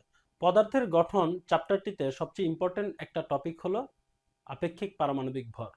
এই টপিকটাতে ম্যাক্সিমাম স্টুডেন্টের সমস্যা থেকেই থাকে। তো এই টপিকটা নিয়ে আজকে আলোচনা করতেছি। দেখো আপেক্ষিক পারমাণবিক ভর কাকে বলে, এটা বোঝার আগে আমরা কিছুক্ষণ আগে শিখছি যে সোডিয়াম এর আপেক্ষিক ভর আমরা সহজে, বা সোডিয়ামের ভর সংখ্যা আমরা সহজে মুখস্থ করছিলাম, তাই না? সোডিয়ামের ভর সংখ্যা কত ছিল, সোডিয়ামের ভর সংখ্যা ছিল হচ্ছে 23। কিভাবে পাইছিলাম এটা? এর পারমাণবিক সংখ্যা 11, 11-র দ্বিগুণ করছিলাম, তার সাথে 1 যোগ করছিলাম। আচ্ছা, এখন এই যে সোডিয়ামের ভর সংখ্যা 23, এর পাশে কি তুমি কোনো একক, গ্রাম বা কেজি লেখো? এই রকম একক কিন্তু আমরা লিখি না। কেন লিখি না? কারণ এই 23 ভরটা অ্যাকচুয়াল ভর না। এই 23 ভরটা কোনো না কোনো ভরের সাপেক্ষে এই 23 ভরটা আমরা পাইছি। তাহলে কোনো কিছুর সাপেক্ষে যা নির্ণয় করা হয় তাকে আমরা বলি আপেক্ষিক। তাহলে এই 23 ভরটাই হলো আপেক্ষিক পারমাণবিক ভর। দেখো আমরা এখানে লিখে দিচ্ছি যে আমরা যে একটু আগে ভর সংখ্যা পড়ছি, এই ভর সংখ্যা আর আপেক্ষিক পারমাণবিক ভর একই কথা। তাহলে এখন এই আপেক্ষিক পারমাণবিক ভরটা কিভাবে আসছে? দেখো আমরা যদি হিসাব করি যে তোমার হচ্ছে এই যে সোডিয়ামের একটা পরমাণুর ভর এটা কত, মনে করো আমি তোমাকে বলে দিলাম যে সোডিয়াম এর একটি পরমাণুর ভর, সোডিয়ামের একটি পরমাণুর ভর কত? সোডিয়ামের একটি পরমাণুর ভর আমি বলে দিলাম কত, 3.818 ইন্টু 10⁻23 এত গ্রাম। এখন সোডিয়ামের এই যে একটা পরমাণুর ভর, এই ভরটা কি তুমি খুব সহজে মনে রাখতে পারবা? তুমি মনে রাখতে পারো 23, সেই 23টাও তোমার মুখস্থ করার জন্য আলাদা ট্রিক্স লাগে। তাহলে এই টাইপের প্রত্যেকটা পরমাণুর যদি ভর এরকম হইতো, তুমি তো মনে রাখতে পারতে না। তাহলে এই রকম ভর যাতে সহজে মনে রাখতে পারো, সেই জন্য এই বিজ্ঞানীরা আপেক্ষিক পারমাণবিক ভর বের করার অনেকগুলা তোমার হচ্ছে স্কেল নিছিল। তো সেই স্কেলগুলোর মধ্যে একটা স্কেল হইতেছে কার্বন 12 আইসোটোপের 12 ভাগের 1 ভর। এটা হচ্ছে সেই স্কেলগুলোর মধ্যে একটা। এখন স্কেলগুলা কি? তোমার হচ্ছে এই যে সোডিয়ামের একটা পরমাণুর ভর এরকম ভর, এই ভরটা মনে রাখা কষ্টকর। তাহলে কোন ভরের সাপেক্ষে তুমি হচ্ছে এই 23 ভরটা তুমি পাইছিলা? এখন এই কোন ভরের সাপেক্ষে, কার সাপেক্ষে নির্ণয় করবা? বিজ্ঞানীরা নির্ণয় করছে হচ্ছে কার্বন 12 আইসোটোপ এর 12 ভাগের 1 ভরের সাপেক্ষে। এর আগে তোমার হচ্ছে হাইড্রোজেন স্কেল ছিল, তার আগে অক্সিজেনের 16 ভাগের 1 ভরের সাপেক্ষে নির্ণয় করা হইতো। তো এখন এই যে কার্বন 12 আইসোটোপের 12 ভাগের 1 ভর কত? এই কার্বন 12 আইসোটোপের 12 ভাগের 1 ভর হইল 1.66 ইন্টু 10⁻24। তাহলে এই যে এই সোডিয়ামের একটা পরমাণুর ভর, এই ভরটাকে যদি আমরা 1.66 ইন্টু 10⁻24 গ্রাম দ্বারা যদি আমরা ভাগ দেই, তাহলে আমরা ভাগফল কত পাই? 23। তার মানে দেখো এই 23 ভরটা তুমি মনে রাখতে পারতেছো। এই 23 ভরটা তাহলে আসছে কার সাপেক্ষে? কার্বন 12 আইসোটোপের 12 ভাগের 1 ভরের সাপেক্ষে। অর্থাৎ এটাকে আমরা এটা দ্বারা ভাগ দিচ্ছি, তাহলে এর সাপেক্ষে আমরা মান নির্ণয় করে কত পাইছি? 23। সেই জন্য এই 23 ভরটাকে বলে আপেক্ষিক পারমাণবিক ভর। এখন আমরা আপেক্ষিক পারমাণবিক ভর তো ইজিলি মনে রাখতে পারতেছি, তাহলে এরকম একটা পরমাণুর ভর কিভাবে পাবো? কোন মৌলের একটা পরমাণুর ভর 2 ভাবে পাওয়া যায়। 2 ভাবে কি কি? মনে করো তোমার হচ্ছে তুমি কোন একটা মৌলের, আমরা জানি টোটাল ভর কোথায় অবস্থিত? পরমাণুর কেন্দ্রে। আর কেন্দ্রে কে কে থাকে? প্রোটন আর নিউট্রন। তাহলে এই যে সোডিয়ামের একটা পরমাণুর ভর, এটা আমরা প্রোটন আর নিউট্রনের সমষ্টি বের করেও করতে পারতাম। কিভাবে? সোডিয়ামের কেন্দ্রে প্রোটন আছে কয়টা? 11টা। 11টা প্রোটনের ভর প্লাস 12টা নিউট্রনের ভর তুমি যদি যোগ করতা, তাহলে সোডিয়ামের একটা পরমাণুর ভর পাইতা। তাহলে একটা পরমাণুর ভর 2 ভাবে পাওয়া যায়। একটা হচ্ছে কোন মৌলের কেন্দ্রে যতগুলা প্রোটন আছে এবং যতগুলা নিউট্রন আছে, সেই ভরগুলা যদি যোগ করো। আরেকটা উপায় কি? এই যে দেখো এই 3.818 ইন্টু 10⁻23, এই মানটাকে তুমি 1.66 ইন্টু 10⁻24 দ্বারা ভাগ দিছো। ভাগ দেওয়ার পরে পাইছো কত? 23। তাহলে 23-এর সাথে যদি এটা গুণ করো, তাহলে তুমি কি পাবা? একটা পরমাণুর ভর। আশা করি বুঝতে পারছো। তাহলে দেখো আমরা এই জিনিসগুলো কিভাবে লিখছি। তাহলে এই যে আপেক্ষিক পারমাণবিক ভর কাকে বলে? কোন মৌলের একটা পরমাণুর ভর আর কার্বন 12 আইসোটোপের 12 ভাগের 1 ভর, এই ভর দুইটার অনুপাতকে কি বলে? আপেক্ষিক পারমাণবিক ভর বলে। কোন মৌলের একটি পরমাণুর ভর এবং কার্বন 12 আইসোটোপের 12 ভাগের 1 ভরের অনুপাতকে আপেক্ষিক পারমাণবিক ভর বলে। তার মানে এই যে আপেক্ষিক বলা হয়েছে, তার মানে কোনো কিছুর সাপেক্ষে নির্ণয় করে। তাহলে আপেক্ষিক পারমাণবিক ভর কার সাপেক্ষে নির্ণয় করা হয়? কার্বন 12 আইসোটোপের ভরের এক অংশের সাপেক্ষে। তাহলে আমরা এই আপেক্ষিক পারমাণবিক ভর, বারবার আপেক্ষিক না লিখে আমরা আপাভর লিখতে পারি। তো আপাভর সমান সমান কি, কোন মৌলের একটি পরমাণুর ভর ডিভাইডেড বাই কার্বন 12 আইসোটোপের 12/1 ভর। তাহলে আমি যদি এই একটি পরমাণুর ভর চাই, তাহলে আমি আপাভরকে কি দিয়ে গুণ দিব, কার্বন 12 আইসোটোপের 12/1 ভর দিয়ে গুণ দিব। তাহলে এই যে দেখো, কোন মৌলের একটি পরমাণুর ভর আপাভর ইন্টু কার্বন 12 আইসোটোপের 12/1 ভর। আরো একভাবে আমরা একটি পরমাণুর ভর বের করতে পারি, কিভাবে, এই যে কোন মৌলের যতগুলা প্রোটন আছে এবং যতগুলা নিউট্রন আছে সেগুলা যোগ করলেই আমরা কোন মৌলের একটা পরমাণুর ভর পাই। তাহলে আমরা আশা করি এই ব্যাপারটা বুঝতে পারছো। এখন এই যে আপেক্ষিক পারমাণবিক ভর, এর কোনো একক হয় না। কেন হয় না দেখো তো। আপেক্ষিক পারমাণবিক ভর মানে কি, কোন মৌলের একটি পরমাণুর ভর, কোন মৌলের একটি পরমাণুর ভর এবং কার্বন 12 আইসোটোপের 12/1 ভর। তাহলে এই যে ভর আর ভর দুইটা সমজাতীয় রাশির অনুপাত, দুইটা সমজাতীয় রাশির অনুপাত হচ্ছে আপেক্ষিক পারমাণবিক ভর। সুতরাং দুটি সমজাতীয় রাশির অনুপাতের কি হয় না, একক হয় না। তাই আপেক্ষিক পারমাণবিক ভরেরও কোনো একক হয় না। সেই জন্য আমরা 23-এর পাশে গ্রাম বা কেজি লিখি না। বুঝতে পারছো? আচ্ছা, এখন দেখো, এই যে তোমার হচ্ছে আমাদের এই চ্যাপ্টারে আইসোটোপ নিয়ে একটা বিশাল আলোচনা আছে। এখন এই যে আইসোটোপ, আইসোটোপ আমরা ক্লাস 8এও পড়ছি। এখন এই যে আইসো শব্দের অর্থ কি, আইসো মানে একই, আর টোপ মানে কি, অবস্থান। অবস্থান মানে কি, আমরা যে পর্যায় সারণীতে মনে করো কার্বন 6, কার্বন যার পারমাণবিক সংখ্যা হচ্ছে 6, পর্যায় সারণীতে এই কার্বনের জন্য শুধুমাত্র কোন ঘর বরাদ্দ আছে, 6 নাম্বার ঘর। এখন এই যে কার্বনের ভর কখনো কখনো 12 হয়, কখনো কখনো 13 হয়, কখনো কখনো 14 হয়। তাহলে কার্বনের ভর যে 12, 13, 14 হইতেছে, এদের এই ভিন্ন ভিন্ন ভর সংখ্যা বিশিষ্ট মৌলগুলাকে, এটা কার্বন সি, ভিন্ন ভিন্ন ভর সংখ্যা বিশিষ্ট মৌলগুলাকে আমরা এই পর্যায় সারণীর 6 নাম্বার ঘরেই রাখতেছি, অর্থাৎ প্রত্যেকের অবস্থান একই। সেই জন্য এদের নাম হয়েছে আইসোটোপ, অর্থাৎ একই অবস্থান। তাহলে একই অবস্থান কাদের হবে, যাদের পারমাণবিক সংখ্যা সেম হবে। তাহলে যে সকল মৌলের পারমাণবিক সংখ্যা সেম কিন্তু ভর সংখ্যা ভিন্ন, তাদেরকে পরস্পরের আইসোটোপ বলে। অর্থাৎ carbon 12 isotope carbon 13, carbon 13 isotope carbon 14। এখন দেখো আইসোবার কি জিনিস, এটা তোমাদের হচ্ছে বইয়ে নাই, কিন্তু এগুলো এমসিকিউতে প্রায় আসে, বিভিন্ন স্কুলে এমসিকিউতে আসে। তাহলে আইসোবার কি জিনিস, যেসব, এই যে দেখো আইসো মানে কি একই, আর বার মানে কি মনে রাখবা ভর। তাহলে আইসোবার মানে কি, যে সকল মৌলের ভর সংখ্যা একই কিন্তু প্রোটন ও নিউট্রন সংখ্যা ভিন্ন, তাদেরকে পরস্পরের কি বলে, আইসোবার বলে। যেমন দেখো কার্বন 14 আছে, আবার নাইট্রোজেন এর ভর হচ্ছে 14। তাহলে এইখানে কার্বন 14 আর নাইট্রোজেনের ভর যদি 14, এই দুটার ভর সেম কিন্তু কি আলাদা, পারমাণবিক সংখ্যা আলাদা। আইসোটোন, টোন কার শেষে আছে, নিউট্রনের শেষে টোন আছে।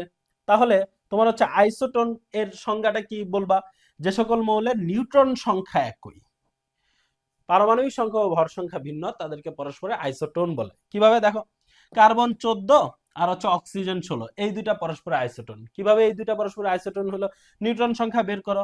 আমরা জানি ভর সংখ্যা মানে কি, প্রোটন আর নিউট্রনের যোগফল। তাহলে তুমি ভর সংখ্যা থেকে যদি প্রোটন সংখ্যা বাদ দাও, তাহলে নিউট্রন সংখ্যা পাবা 14 - 6, 14 - 6 = 8। আবার দেখো 16 - 8 = 8। অর্থাৎ কার্বনের নিউট্রন আছে 8টা, অক্সিজেনও নিউট্রন আছে 8টা, দুইটা নিউট্রন সংখ্যা সেম, সুতরাং একে অপরের আইসোটোন। তাহলে আমরা এই তিনটা টপিক শিখলাম, আইসোটোপ, আইসোবার, আইসোটোন। ওকে, আচ্ছা। এখন দেখো, এই যে তোমার ক্লোরিনের ভর আমরা মনে রাখছিলাম যে ক্লোরিনের ভর হচ্ছে 35.5।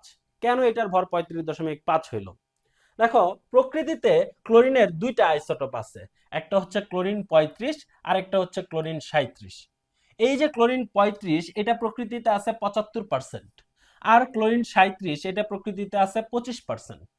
এখন তোমাকে যদি আমি 1 মিলি ক্লোরিন দিলাম পরীক্ষাগারে পরীক্ষা করার জন্য, এখন ওইটার মধ্যে 35 আছে নাকি 37 আছে, তুমি কিভাবে বুঝবা?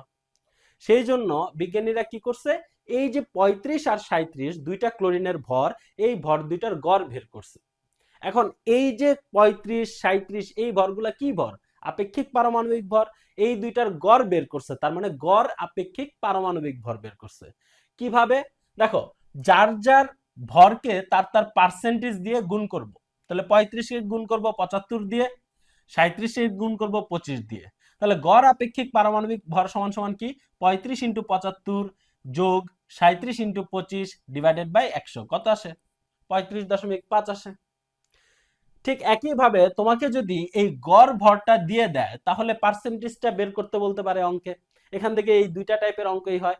একটাতে তোমার হচ্ছে অনেকগুলা আইসোটোপের পার্সেন্টেজ দিয়ে দিবে, বলবে গড় আপেক্ষিক পারমাণবিক ভর বের করো। আর একটা ম্যাথ আছে যেখানে তোমার হচ্ছে গড় আপেক্ষিক পারমাণবিক ভর দিয়ে দিবে, বলবে প্রকৃতিতে কোনটা কত পার্সেন্ট আছে। তাহলে এই যে 65 আর কপার দুইটা, একটা 65 আর একটা হচ্ছে 67, এই দুইটার গড় আপেক্ষিক পারমাণবিক ভর 65.5। তাহলে কোনটা প্রকৃতিতে কত পার্সেন্ট আছে? তো দেখো, আমরা ধরে নিলাম, ধরি প্রকৃতিতে কপার 65 আছে x%, তাহলে কপার 67 এর পরিমাণ কত হবে? 100 মাইনাস এক্স। আচ্ছা, এখন আমরা জানি গড় আপেক্ষিক পারমাণবিক ভরের সূত্র কি? যার যার পার্সেন্টেজকে তার তার ভর দ্বারা গুণ। তাহলে 65 আছে x%, 67 আছে 100 মাইনাস x%, গুণ করলাম। তাহলে দেখো তো, এই যে এইখানে তোমার হচ্ছে 65x আর 67কে 100 দিয়ে গুণ দিলে 6700, আর 67কে মাইনাস এক্স দ্বারা গুণ করলে মাইনাস 67x। এখন তোমার হচ্ছে এই 100টা এই পাশে আসলে কি হবে? গুণ হয়ে যাবে। তাহলে তোমার কি হলো? 6550। আচ্ছা, এখন দেখো 65x থেকে যদি 67x চলে যায়, তাহলে কত থাকলো? -2x। আর এই যে 6700, এখন এই 6700কে যদি আমি ওই পাশে নিয়ে যাই, তাহলে কি হবে? মাইনাস হয়ে যাবে। তাহলে 6550 মাইনাস 6700 সমান সমান -2x। তাহলে এখানে বিয়োগফল কত আসে? -150। আর এখানে আছে কত? -2x। তাহলে দেখো তো x এর মান কত হবে? মাইনাস মাইনাস বাদ দিলাম, তাহলে x সমান সমান, বা x সমান সমান হচ্ছে 150কে 2 দিয়ে ভাগ দিলে কত আসে? 75। অর্থাৎ কপার 65 আছে 75%, আর বাকিটা হচ্ছে 100 মাইনাস 75, তার মানে হচ্ছে কত? 25% আছে। তাহলে এই দুইটা টাইপের প্রশ্ন আসে গড় আপেক্ষিক পারমাণবিক ভর থেকে। ওকে, আশা করি বুঝতে পারছো। এরপরে দেখো, তোমার হচ্ছে পরমাণুর মডেল। তো তোমাদের এই চ্যাপ্টারে রাদারফোর্ড আর বোর এই দুইটা পরমাণুর মডেল আলোচনা করছে। খ্রিস্টপূর্ব 400 অব্দে হচ্ছে ডেমোক্রিটাস ধারণা দিছে তার, আর এর পরবর্তীতে বিজ্ঞানী ডাল্টন 1803 সালে তার পরমাণু মডেলটা দিছে। ডাল্টন একই কথা বলছে, ডেমোক্রিটাস যা বলছে যে পরমাণু অবিভাজ্য আর ভাঙা যায় না, ডাল্টনও প্রায় একই কথা বলছে। ডাল্টন 1803 সালে তার মডেল দেওয়ারও অনেক পরে তোমার হচ্ছে কত? 1911 সালে, 1911 সালে প্রায় 100 বছর পর তোমার হচ্ছে বিজ্ঞানী রাদারফোর্ড পরমাণুর গঠন সম্বন্ধে ধারণা দেন। রসায়নে পদার্থের গঠন চ্যাপ্টারটিতে পরমাণুর মডেল সম্পর্কে দুইটি পরমাণুর মডেল সম্পর্কে আলোচনা করা হয়েছে।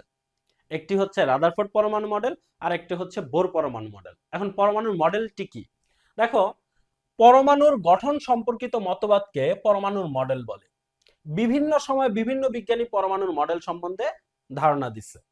আমরা এর মধ্যে ডেমোক্রিটাস এর কথা আমরা জানি, যে ডেমোক্রিটাস খ্রিস্টপূর্বে 400 অব্দে বলছে যে পরমাণু হচ্ছে অবিভাজ্য, অর্থাৎ একে আর ভাঙা যায় না। তিনি এই পরমাণু কণাটার নাম দিচ্ছে কি? অ্যাটম। অ্যাটম মানে অবিভাজ্য। এরপর ডাল্টন পরমাণু মডেল, থমসন পরমাণু মডেল, রাদারফোর্ড পরমাণু মডেল, বোর পরমাণু মডেল, শ্রোডিঞ্জার অথবা শ্রোডিঙ্গার পরমাণু মডেল। তো এতগুলো মডেলের মধ্যে তোমাদের বইয়ে এই রাদারফোর্ড আর বোর পরমাণু মডেল নিয়ে বিস্তারিত আলোচনা আছে।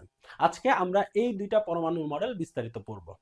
দেখো, রাদারফোর্ড পরমাণু মডেলটি পড়ার আগে রাদারফোর্ডের যে পরমাণু মডেলের যে রাদারফোর্ড পরমাণু মডেলটি দেওয়ার জন্য যে পরীক্ষাটা করছে, সেই পরীক্ষাটা সম্বন্ধে আমরা একটু ধারণা নিই।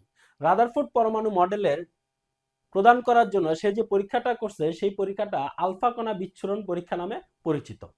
এখন সে কি করছে দেখো, সে একটা বাক্স নিছে, যে বাক্সের মাঝে তোমার হচ্ছে তেজস্ক্রিয় পদার্থ ছিল, রেডিয়াম অথবা লেড, এরকম তেজস্ক্রিয় একটা পদার্থ নিচ্ছে। আমরা জানি তেজস্ক্রিয় পদার্থ থেকে অবিরত তেজস্ক্রিয় রশ্মি বিচ্ছুরণ হয়। এই তেজস্ক্রিয় রশ্মি উচ্চ ভেদন ক্ষমতা সম্পন্ন।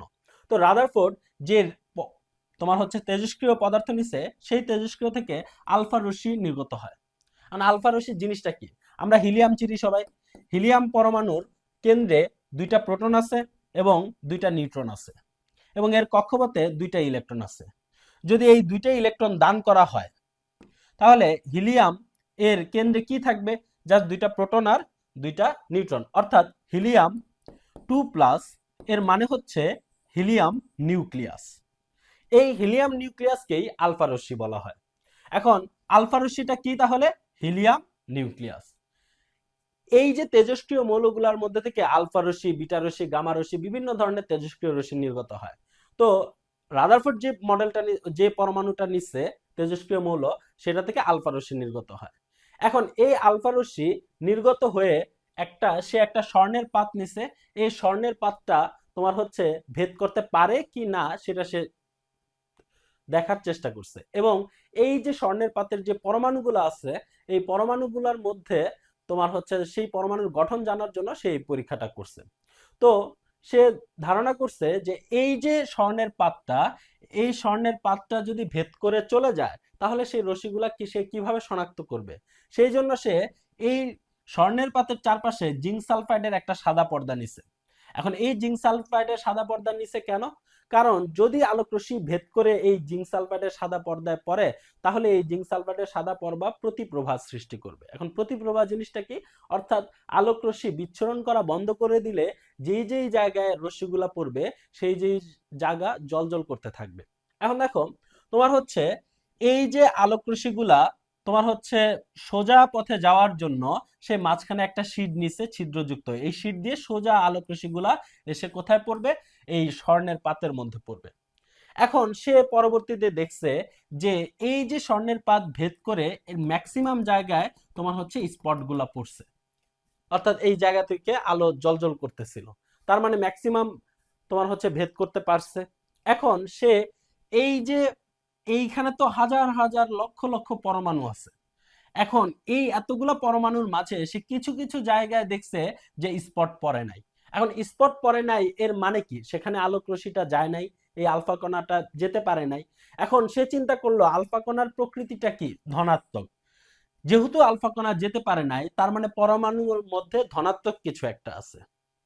সে একটা পরমাণুর কথা চিন্তা করলো যে এই পরমাণুর ম্যাক্সিমাম জায়গায় এখানে স্পট পড়ছে, খুব অল্প পরিমাণ জায়গায় স্পট পড়ে নাই। তাহলে সে চিন্তা করলো সেই জায়গায় পরমাণুর ধনাত্মক কিছু আছে এবং সে এই ধনাত্মক কিছু একটা নাম দিল হচ্ছে নিউক্লিয়াস। এই যে পরীক্ষা, এই পরীক্ষায় সে আরো দেখতে পেল যে শুধুমাত্র আমরা জানি আলোকরশ্মি সরল পথে চলে, তার মানে রেখাগুলা, স্পটগুলা সব সরল পথে দেখতে পাওয়ার কথা, কিন্তু সে এই যে আলোকরশ্মির স্পটগুলা এই তোমার হচ্ছে এই প্রান্ত এখানেও দেখতে পেল, এখানেও দেখতে পেল, এখানেও দেখতে পেল। এখন এই জায়গাগুলাই কিভাবে আসলো?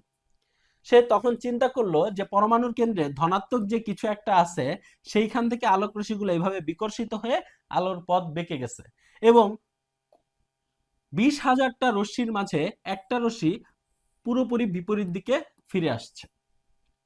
তার মানে এই যে পরমাণুর কেন্দ্র, পরমাণুর সেই কেন্দ্রটা ধনাত্মক প্রকৃতির, সে এই পরীক্ষা থেকে বুঝতে পারছে। এই পরীক্ষা থেকে সে কতগুলা সিদ্ধান্ত নিছে। এই সিদ্ধান্তগুলাকেই বলা হয় পরমাণু মডেল। সিদ্ধান্তগুলা এই পরমাণু মডেলটা খুব সহজে মনে রাখার জন্য আমরা কয়েকটা শব্দকে আমরা বোল্ড করব বা দাগায় রাখবো বইয়ের মধ্যে থেকে, তাহলে আমরা পরমাণু মডেলটা খুব সহজে বুঝতে পারবো।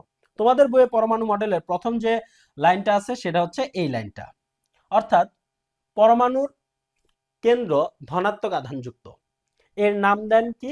নিউক্লিয়াস। এবং পরমাণুর নিউক্লিয়াসে পরমাণুর মোট ভর অবস্থিত। এর পরবর্তীতে রাদারফোর্ড বলে যে পরমাণুর ম্যাক্সিমাম জায়গায় ফাঁকা, এর সমস্ত ভর এই ম্যাক্সিমাম জায়গায় ফাঁকা, আর এর সমস্ত ভর কোথায় অবস্থিত? নিউক্লিয়াসে, এবং এই নিউক্লিয়াসের আকার অত্যন্ত ক্ষুদ্র।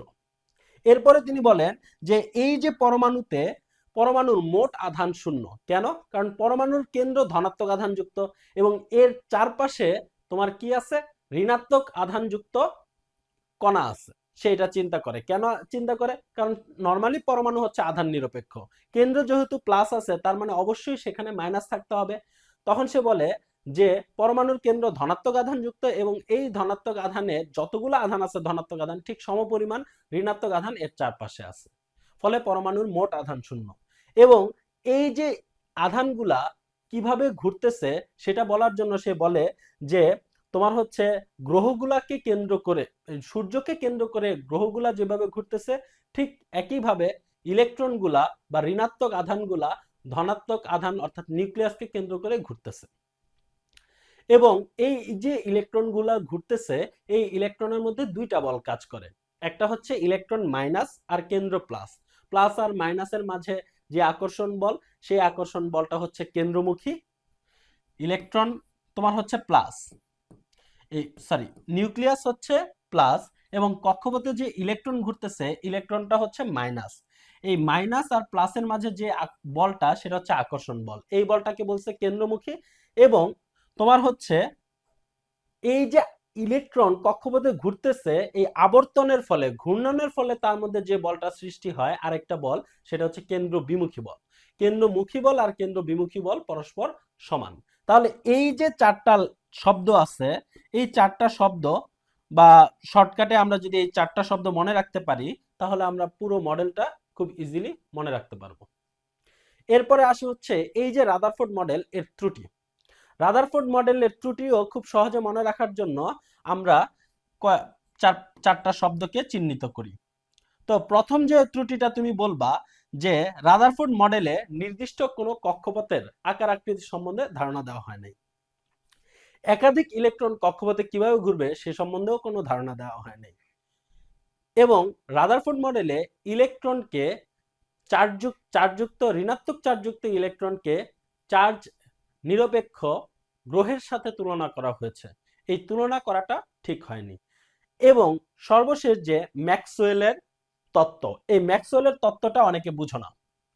ম্যাক্সওয়েলের তত্ত্বটা কি? ম্যাক্সওয়েলের তত্ত্বটা হলো, দেখো, বিজ্ঞানী ম্যাক্সওয়েল সে বলছে যে কোনো একটা আধান যদি বৃত্তাকার পথে, নির্দিষ্ট কক্ষপথে যদি না ঘুরে, বৃত্তাকার পথে যদি এভাবে ঘুরতে থাকে, অবিরত সে শক্তি বিকিরণ করবে। বিকিরণ করতে করতে করতে করতে একসময় কোথায় পতিত হবে? কেন্দ্রে পতিত হবে। এখন বাস্তবে ইলেকট্রন তো আর কোনো পরমাণুর কেন্দ্রে পতিত হচ্ছে না। কেন? কারণ ইলেকট্রন নির্দিষ্ট কক্ষপথে ঘুরে, আর রাদারফোর্ড নির্দিষ্ট কোনো কক্ষপথের কথা বলে নাই। সেই জন্য ম্যাক্সওয়েলের তত্ত্ব অনুযায়ী রাদারফোর্ড মডেলের কোনো অস্তিত্ব থাকে না। তাহলে আমরা ত্রুটি পাইলাম কয়টা? চারটা। মডেলের তোমার হচ্ছে মডেলের যে প্রস্তাব, সে প্রস্তাব পাইলাম কয়টা? চারটা। সিদ্ধান্ত বা প্রস্তাব পাইছি চারটা, ত্রুটিও পাইছি চারটা। এই চারটা আমরা যদি এভাবে মনে রাখি, খুব সহজে রাদারফোর্ড মডেলটা বুঝতে পারবো। এরপরে দেখো, রাদারফোর্ড মডেলের যে ত্রুটিগুলা ছিল, সেই ত্রুটিগুলাকে নিয়ে বিজ্ঞানী বোর তার মডেলটা প্রকাশ করেন। অর্থাৎ রাদারফোর্ড মডেলের ত্রুটিগুলা যাতে না থাকে, সেই জন্য বিজ্ঞানী বোর তার পরমাণু মডেলে রাদারফোর্ড ত্রুটিগুলা সমাধান করে তার মডেল প্রদান করেন। এখন বিজ্ঞানী বোর তার পরমাণু মডেলে তিনটা প্রস্তাব দেন। একটা হচ্ছে শক্তিস্তর মতবাদ। এই শক্তিস্তর মতবাদে তিনি অরবিটের সংজ্ঞা দেন। আমরা অরবিটের সংজ্ঞা সবাই অলরেডি জানি। অরবিট কাকে বলে? পরমাণুর কেন্দ্রের বাইরে কতগুলো নির্দিষ্ট অনুমোদিত বৃত্তাকার কক্ষপথ রয়েছে, এই কক্ষপথগুলোকে অরবিট, প্রধান শক্তিস্তর, শেল বা প্রধান কক্ষপথ বলে। তাহলে দেখো, বোর পরমাণু মডেলে প্রথম যে মতবাদটি রয়েছে সেটি কি? শক্তিস্তর মতবাদ। এই শক্তিস্তর মতবাদে কি আলোচনা করেছে? অরবিট। এখন অরবিট আমরা অলরেডি জানি। অরবিটটা কি? অরবিট বলতে আমরা কি জানি? যে পরমাণুর কেন্দ্রের বাইরে কতগুলো নির্দিষ্ট বৃত্তাকার কক্ষপথ রয়েছে, এই কক্ষপথগুলোকে অরবিট বা প্রধান শক্তিস্তর বা শেল বা প্রধান কক্ষপথ বলে। এখন এই অরবিট গুলাকে কি দ্বারা প্রকাশ করা হয়? এন দ্বারা প্রকাশ করা হয়। এন এর মান কি কি হয়? 1, 2, 3, 4, 5 ইত্যাদি। যদি শেল হয় তাহলে কে, এল, এম, এন, ও, পি, কিউ ইত্যাদি শেল হয়। তাহলে তোমার হচ্ছে এই যে শক্তিস্তর মতবাদ, এই শক্তিস্তর মতবাদটায় সে কি বলছে ফাইনালি? সে বলছে হচ্ছে, অরবিটের সংজ্ঞা দেওয়ার পর সে বলছে যে এই যে পরমাণুর একটা কক্ষপথ, এই একটা কক্ষপথে ইলেকট্রন থাকা অবস্থায় সে শক্তির শোষণও করে না, শক্তির বিকিরণও করে না। তাহলে শক্তিস্তর মতবাদটা, প্রথম মতবাদটা কি হলো? পরমাণুর কেন্দ্রের বাইরে কতগুলো নির্দিষ্ট বৃত্তাকার কক্ষপথ রয়েছে। এই কক্ষপথগুলোকে অরবিট, শেল বা প্রধান শক্তি স্তর বলে। কোনো একটি নির্দিষ্ট কক্ষপথে ইলেকট্রন থাকা অবস্থায় শক্তির শোষণও করে না, বিকিরণও করে না। তাহলে রাদারফোর্ড মডেলের যে প্রবলেমটা ছিল যে নির্দিষ্ট কক্ষপথ ছিল না, সেই জন্য ইলেকট্রন কি করতো, শক্তি বিকিরণ করতে করতে কেন্দ্রে পতিত হওয়ার কথা ছিল ম্যাক্সওয়েলের তত্ত্ব মতে, কিন্তু এখানে আর কেন্দ্রে পতিত হচ্ছে না। কেন? কারণ একটা নির্দিষ্ট কক্ষপথে ইলেকট্রন থাকা অবস্থায় শক্তির শোষণও করে না, বিকিরণও করে না। এরপরে দেখো পরবর্তী যে মতবাদটা দেওয়া হয়েছে সেটা কি, কৌণিক ভরবেগ মতবাদ। এখন কৌণিক ভরবেগ মতবাদটা কি, দেখো এই যে ইলেকট্রন কক্ষপথে যে ঘুরে, কিভাবে ঘুরে আমরা যদি দেখি, এটা হচ্ছে পরমাণুর কেন্দ্র, পরমাণুর কেন্দ্রের বাইরে কি কক্ষপথ আছে কতগুলা, এই কক্ষপথে কে ঘুরে, ইলেকট্রন। এখন ইলেকট্রন কক্ষপথে কিভাবে ঘুরে, সে কি সরল রৈখিক বেগে ঘুরে না, সে কিভাবে ঘুরতেছে, কৌণিক ভাবে। এখন এই যে ইলেকট্রনের কৌণিক বেগ, নরমালি আমরা সরল রৈখিক বেগকে ভি দ্বারা প্রকাশ করি, কৌণিক বেগকে কি দ্বারা প্রকাশ করব, মনে করো এই কক্ষপথে এখানে একটা ইলেকট্রন আছে, তাহলে এর বেগকে যদি ভি দ্বারা প্রকাশ করো, এখন এটা যদি কৌণিক বেগ হয় তাহলে এর যে ব্যাসার্ধ আছে কক্ষপথের সেই ব্যাসার্ধটা গুণ করতে হবে, তাহলে কৌণিক বেগ সমান সমান কি, ভি আর। এখন ভরবেগ কাকে বলে আমরা জানি, ভর আর বেগের গুণফলকে ভরবেগ বলে, তাহলে কৌণিক ভরবেগ কাকে বলবে, এম ভি আর কে। তাহলে কৌণিক ভরবেগ কি, এম ভি আর। এখন এই কৌণিক ভরবেগের কথা কি বলছে বিজ্ঞানী বোর, বিজ্ঞানী বোর বলছে যে কোনো একটা ইলেকট্রন যে কক্ষপথে ঘুরুক না কেন তার কৌণিক ভরবেগ হবে h ডিভাইডেড বাই 2 পাই এর সরল গুণিতকের সমান। এখন সরল গুণিতক কি, 1 গুণ 2 গুণ 3 গুণ, এগুলাকে বলে সরল গুণিতক। তাহলে এখানে দেখো পরমাণুতে ইলেকট্রন যদি প্রথম কক্ষপথে থাকে তাহলে কৌণিক ভরবেগ mvr সমান সমান হবে 1h ডিভাইডেড বাই 2 পাই। যদি দ্বিতীয় কক্ষপথে থাকে তাহলে হবে 2h ডিভাইডেড বাই 2 পাই। যদি তৃতীয় কক্ষপথে থাকে তাহলে হবে 3h ডিভাইডেড বাই 2 পাই। যদি চতুর্থ কক্ষপথে থাকে তাহলে 4h ডিভাইডেড বাই 2 পাই। এভাবে যদি n তম কক্ষপথে থাকে তাহলে nh ডিভাইডেড বাই 2 পাই। অর্থাৎ কৌণিক ভরবেগ mvr সমান সমান nh ডিভাইডেড বাই 2 পাই। এখন n কি, কক্ষপথের সংখ্যা। h কি, h হচ্ছে বিজ্ঞানী ম্যাক্স প্ল্যাঙ্কের ধ্রুবক। 2 পাই, পাই আমরা সবাই জানি। এখন এই ম্যাক্স প্ল্যাঙ্কের ধ্রুবকটা কি জিনিস, দেখো এই যে ম্যাক্স প্ল্যাঙ্কের ধ্রুবক, এই ধ্রুবকটা আমরা এখনই দেখতেছি কোথায়, শক্তির মতবাদে।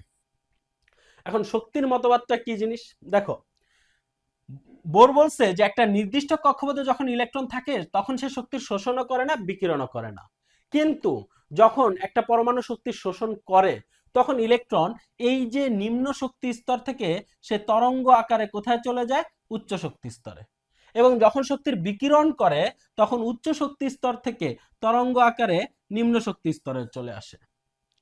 তাহলে আমরা বলতেছি একটা নির্দিষ্ট কক্ষপথে থাকা অবস্থায় শক্তির শোষণও করে না, বিকিরণও করে না, কিন্তু যখন শক্তির শোষণ করে তখন নিম্ন শক্তি স্তর থেকে উচ্চ শক্তি স্তরে, এবং বিকিরণ করলে উচ্চ শক্তি স্তর থেকে নিম্ন শক্তি স্তরে চলে যায়।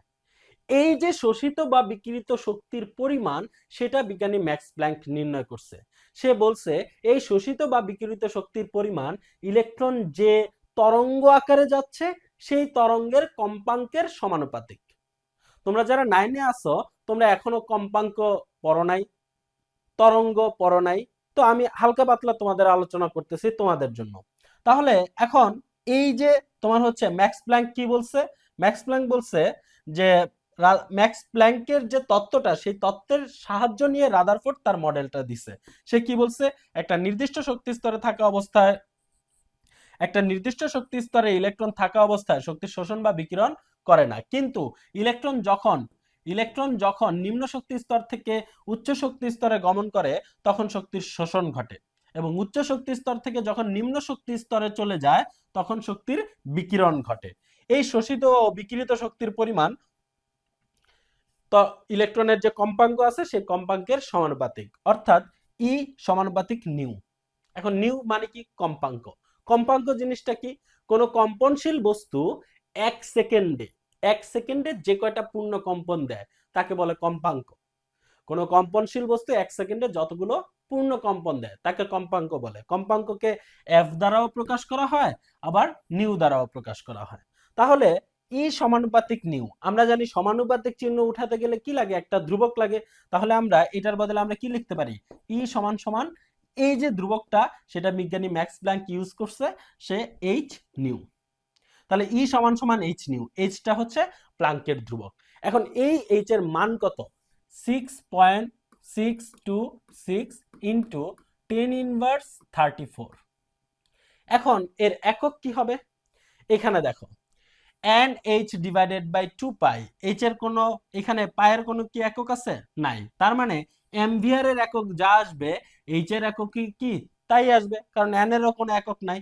তাহলে অ্যাম্পিয়ার এর এককটা কি বের করো, m এর একক কি কেজি, v এর একক কি মিটার পার সেকেন্ড, v মানে বেগ, r এর একক কি মিটার। তাহলে এই তিনটা গুণ করলে কি হবে, কেজি, মিটার আর মিটারে গুণ করলে KG metre square per second. তাহলে এটা হচ্ছে কিসের একক, এটা হচ্ছে তোমার এইচ এর একক। ক্লিয়ার? তাহলে বোর মডেলে মতবাদ কয়টা, তিনটা। প্রথম মতবাদ কি, শক্তিস্তর মতবাদ, সেকেন্ডটা কৌণিক ভরবেগ মতবাদ, 3 নাম্বারটা হচ্ছে শক্তির মতবাদ। এখন এই যে শক্তির যে মতবাদ আছে, এই শক্তির মতবাদে তোমার হচ্ছে কি বলছে, যে ই সমানুপাতিক এইচ নিউ আসছে। এখন আমরা যখন তরঙ্গের চ্যাপ্টার পড়ব তখন আমরা এই যে তোমার হচ্ছে মনে করো এটা একটা তরঙ্গ, আমি একটু আলোচনা করেই দেই এখানে। এখান থেকে কোনো একটা তরঙ্গ যদি এখানে আসে তাহলে এটা হচ্ছে একটা পূর্ণ কম্পন। এই পূর্ণ কম্পনে যে দূরত্ব অতিক্রম করে সেটাকে বলে তরঙ্গ দৈর্ঘ্য, তরঙ্গ দৈর্ঘ্য বা ল্যামডা। তরঙ্গ দৈর্ঘ্যকে ল্যামডা দ্বারা প্রকাশ করা হয়। এখন এই যে তরঙ্গ দৈর্ঘ্য, তরঙ্গ বেগ আর কম্পাঙ্ক, এই তিনটার মাঝে সম্পর্কটা কি, ভি সমান সমান এফ ল্যামডা। এখন আলোর ক্ষেত্রে তরঙ্গের বেগকে কি দ্বারা প্রকাশ করা হয়, সি দ্বারা।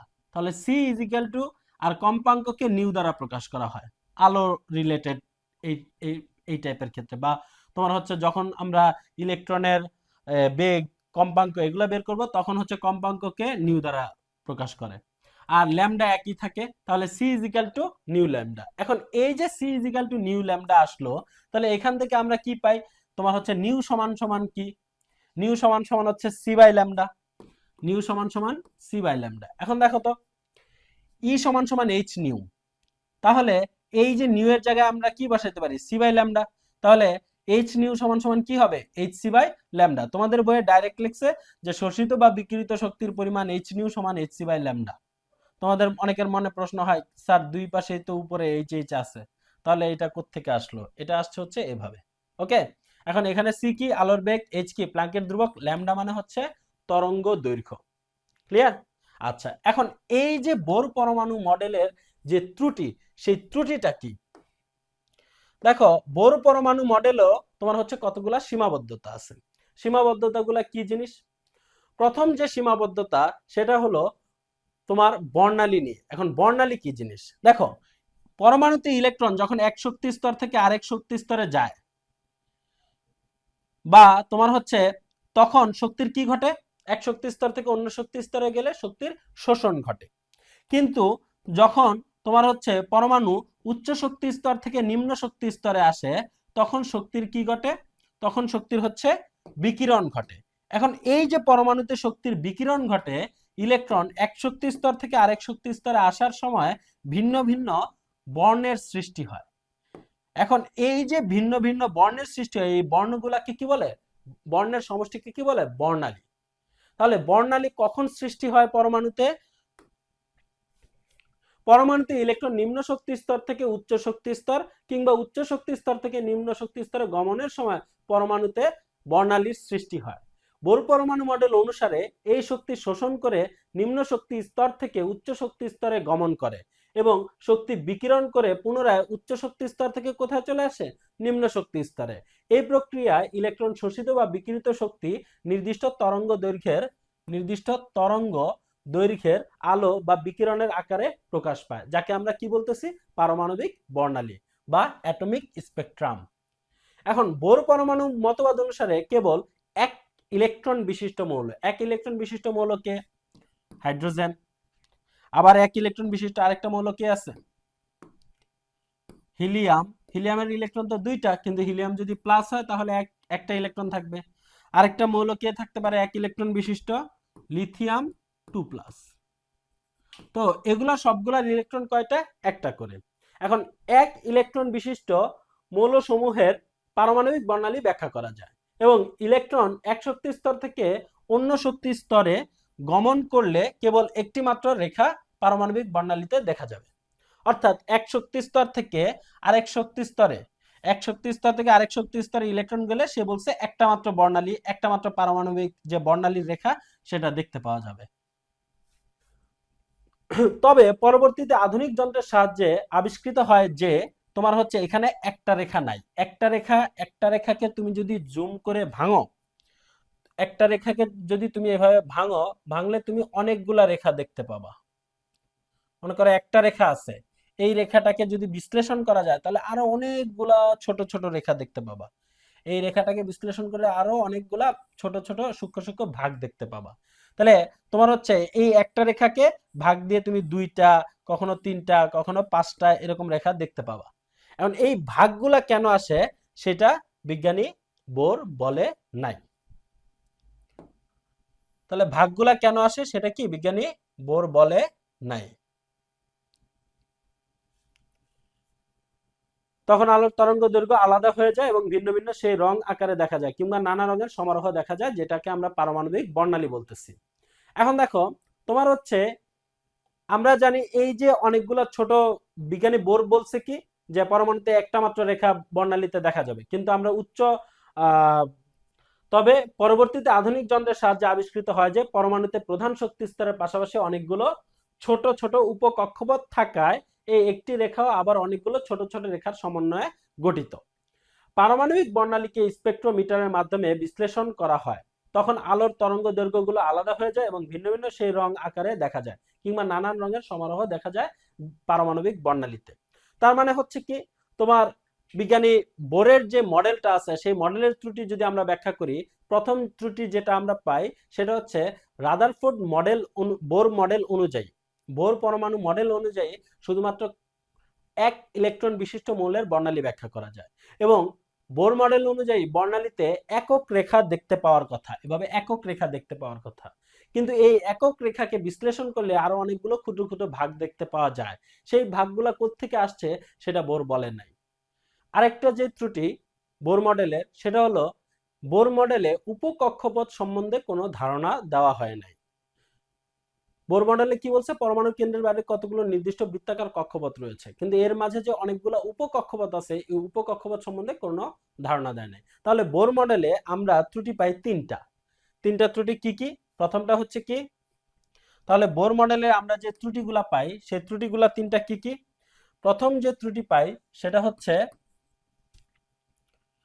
এক ইলেকট্রন বিশিষ্ট মৌলের বর্ণালী ব্যাখ্যা করা যায়। এক ইলেকট্রন বিশিষ্ট মৌলের বর্ণালী, এক ইলেকট্রন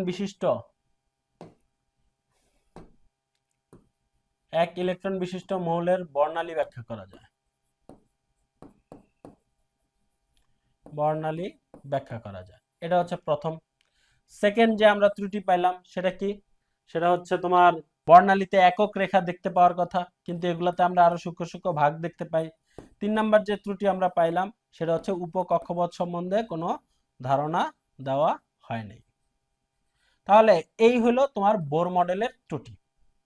এখন এই যে তোমাদের এই টোটাল অধ্যায়ে আমরা যদি সৃজনশীল ব্যাখ্যা করতে চাই, তাহলে আমরা মাত্র 4টা বা 5টা সৃজনশীল ব্যাখ্যা করলে আমরা এই চ্যাপ্টারটা সম্পূর্ণ শেষ করে ফেলতে পারবো। পদার্থের গঠন চ্যাপ্টারটিতে আমরা টাইপ ভিত্তিকভাবে যদি সৃজনশীল করি, মাত্র 5টা সৃজনশীল করলেই এই চ্যাপ্টারটা সম্পূর্ণ শেষ করা যায়। এই সৃজনশীল 5টা আমি তোমাদের আলোচনা করতেছি। তো দেখো প্রথম যে সৃজনশীলটা আছে সেটা কি, এখানে চিত্র এক্স আর চিত্র ওয়াই আছে, এবং গতে বলা হয়েছে এক্স এর মতবাদ ও ত্রুটি ব্যাখ্যা করো। ঘতে বলা হয়েছে এক্স এবং ওয়াই এর মধ্যে, এক্স ও ওয়াই এর মধ্যে কোনটি অধিক গ্রহণযোগ্য ব্যাখ্যা করো। তাহলে দেখো আমরা জানি এক্স, এক্স বলতে এখানে কাকে বুঝাইছে? বোর মডেলকে। এবং এখানে তাহলে গতে কি বলবা? বোর যে মডেলটা আছে সেই বোর মডেলের 3টা মতবাদ আছে, মতবাদ 3টা লিখবা। আর হচ্ছে বোর মডেলের যে ত্রুটি আছে 3টা ত্রুটি, সেই 3টা ত্রুটি লিখবা। তাহলে গ ইজিলি শেষ হয়ে যাবে। ঘতে কি বলছে? এক্স ও ওয়াই এর মধ্যে কোনটা অধিক গ্রহণযোগ্য? তোমাদের বইয়ে যে বোর মডেলের সাফল্য টপিকটা দেয়া আছে, এই সাফল্য টপিকটাতে অর্থাৎ বোর আর রাদারফোর্ড এর মধ্যে কে অধিক গ্রহণযোগ্য? দুইটার যে সাফল্য পয়েন্টগুলো আছে যে কয়টা, সে কয়টা তোমরা লিখলে খুব ইজিলি এই প্রশ্নটা তোমরা দিতে পারবা। পরের যে সৃজনশীলটা আছে এটা সম্পূর্ণ বই থেকেই আসছে। পরের যে সৃজনশীলটা আছে সেটা দেখো, উদ্দীপকে দেয়া আছে কি? কপার 63 এবং কপার 65 এর শতকরা পরিমাণ 75% আর 25%। এদের গড় আপেক্ষিক পারমাণবিক ভর কত? তাহলে এদের গড় আপেক্ষিক পারমাণবিক ভর আমরা জানি গড় আপা ভর সমান সমান কি? গড় আপা ভর সমান সমান হচ্ছে যার যার ভরকে তার তার পার্সেন্টেজ দিয়ে গুণ দিব। তাহলে 63 এটাকে গুণ দিবা কি দিয়ে? 75 দিয়ে, প্লাস তোমার হচ্ছে 65 যেটা, এটাকে গুণ দিবা কত দিয়ে? 25 দিয়ে, ডিভাইডেড বাই 100। তার মানে যার যার পার্সেন্টেজকে, যার যার ভরকে তার তার পার্সেন্টেজ দিয়ে গুণ করে, যোগ করে, গুণফলগুলোকে যোগ করে 100 দ্বারা কি করবা? ভাগ করবা। ভাগ করলে কত আসে? 63.5। তাহলে জাস্ট একটু করলে তোমার গ নাম্বার শেষ। ঘতে কি বলছে দেখো, উদ্দীপকের মৌলের ধর্মটির ব্যবহার ও গুরুত্ব লিখো। উদ্দীপকের মৌলগুলা কি? কপার 63 আর 65, তার মানে এদের ভর সংখ্যা আলাদা কিন্তু পারমাণবিক সংখ্যা এক, অর্থাৎ মৌলগুলা হচ্ছে পরস্পরের আইসোটোপ। তাহলে আইসোটোপের ধর্ম ও ব্যবহার যেগুলো তোমাদের বই আছে সেই ব্যবহারগুলো পড়ে সেখান থেকে পয়েন্ট আকারে বৈশিষ্ট্যগুলা লিখলে, কোনটার কোন গুণ সেগুলো লিখলেই তোমাদের এই প্রশ্নটার অ্যান্সার হয়ে যাবে। এরপরে দেখো, এরপরে আরেকটা প্রশ্ন দেয়া আছে, দেখো সেটা কি? একটা প্রশ্ন দেয়া আছে যে তথ্য একে A8 একটি অণুর ভর দেয়া আছে এবং তোমার হচ্ছে তথ্য 2 X একটি মৌল যার প্রোটন অপেক্ষা নিউট্রন 2 বেশি এবং ভর দেয়া আছে, অর্থাৎ একটি পরমাণুর ভর দেয়া আছে। এখন বলছে তথ্য 1 থেকে অণুর সংকেতটা লিখতে আর মৌলটা শনাক্ত করতে। তাহলে এটা কিভাবে করবা? দেখো আমরা যদি করি যে A8 সমাধান, যদি আমরা গ নাম্বারের সমাধানটা করি, A8 এর একটি অণুর ভর, একটি অণুর ভর, একটি অণুর ভর কত দেয়া ছিল? 4.2496 ইন্টু 10 ইনভার্স 22, 4.2496 ইন্টু 10 ইনভার্স 22 গ্রাম। এখন এই যে ভরটা দেয়া আছে, এই ভরটা কি? A8 এর একটি অণুর ভর। এখন আমরা জানি দেখো O2, O2, O2 মানে কি? দুইটি পরমাণু মিলে একটা অণু। তাহলে A8 মানে কি হবে? 8টা পরমাণু মিলে একটা অণু। তাহলে তোমার হচ্ছে এখানে A8 এর একটি অণুর ভর দেয়া আছে। তুমি চাইলে A8 এর একটি পরমাণুর ভর বের করতে পারো। A8 এর একটি পরমাণুর ভর কিভাবে বের করবা? জাস্ট অণুর ভরটাকে তুমি যদি 8 দিয়ে ভাগ দাও তাহলেই তুমি কিসের ভর পাবা? পরমাণুর ভর পাবা। তাহলে পরমাণুর ভর সমান সমান কি হবে? 4.2496 ইন্টু 10 ইনভার্স 22 গ্রাম। এটাকে আমি ভাগ দিব কত দিয়ে? 8 দিয়ে। তাহলে আমি কি পাবো? একটা অণুর ভর পেয়ে যাব। তাহলে দেখো তোমার হচ্ছে A8 এর একটি পরমাণুর ভর কিভাবে পাবো? অণুর ভরটাকে 8 দিয়ে ভাগ দিলেই আমরা পরমাণুর ভর পেয়ে যাব। তাহলে ভাগ দিলে অ্যান্সারটা কত হয়? 5.312 ইন্টু 10 ইনভার্স 23, এত কি গ্রাম। আচ্ছা এখন দেখো তোমার হচ্ছে, তাহলে আমরা কি করলাম? A8 এর একটি পরমাণুর ভর বের করলাম, কি করলাম? অণুর যে ভরটা আছে এটাকে 8 দিয়ে ভাগ দিচ্ছি, একটা পরমাণুর ভর পেয়ে গেছি। এখন দেখো সবচেয়ে ইম্পর্টেন্ট কথা হচ্ছে, এই যে তোমাকে যদি এই টাইপের একটা ভর দেওয়া হয়, এই টাইপের যদি একটা ভর থাকে তাহলে তুমি কি করবা? তাহলে তোমাকে যদি এই টাইপের ভর দেওয়া থাকে, তুমি যদি কখনো একটা পরমাণুর ভর পেয়ে যাও, যে কোনো মৌল বা যৌগের একটি পরমাণুর ভর যদি তুমি পেয়ে যাও এবং এই টাইপের ভর যদি পাও, তাহলে চোখ বন্ধ করে তুমি একটা কাজ করবা। সেটা কি করবা? তুমি হচ্ছে কার্বন 12 আইসোটোপের 12 ভাগের যে এক অংশ অর্থাৎ 1.66 ইন্টু 10^24 সেই মানটা দ্বারা তুমি এটাকে ভাগ দিবা। ভাগ দিলেই তুমি কি পেয়ে যাবা? আপেক্ষিক পারমাণবিক ভর। তাহলে আমরা যেহেতু একটি পরমাণুর ভর পেয়েছি, সুতরাং আমরা আপেক্ষিক পারমাণবিক ভর বের করতে পারবো। তাহলে আমরা লিখি যে অতএব এ এর আপেক্ষিক পারমাণবিক ভর। তাহলে আপেক্ষিক পারমাণবিক ভর কি হবে? পারমাণবিক ভর।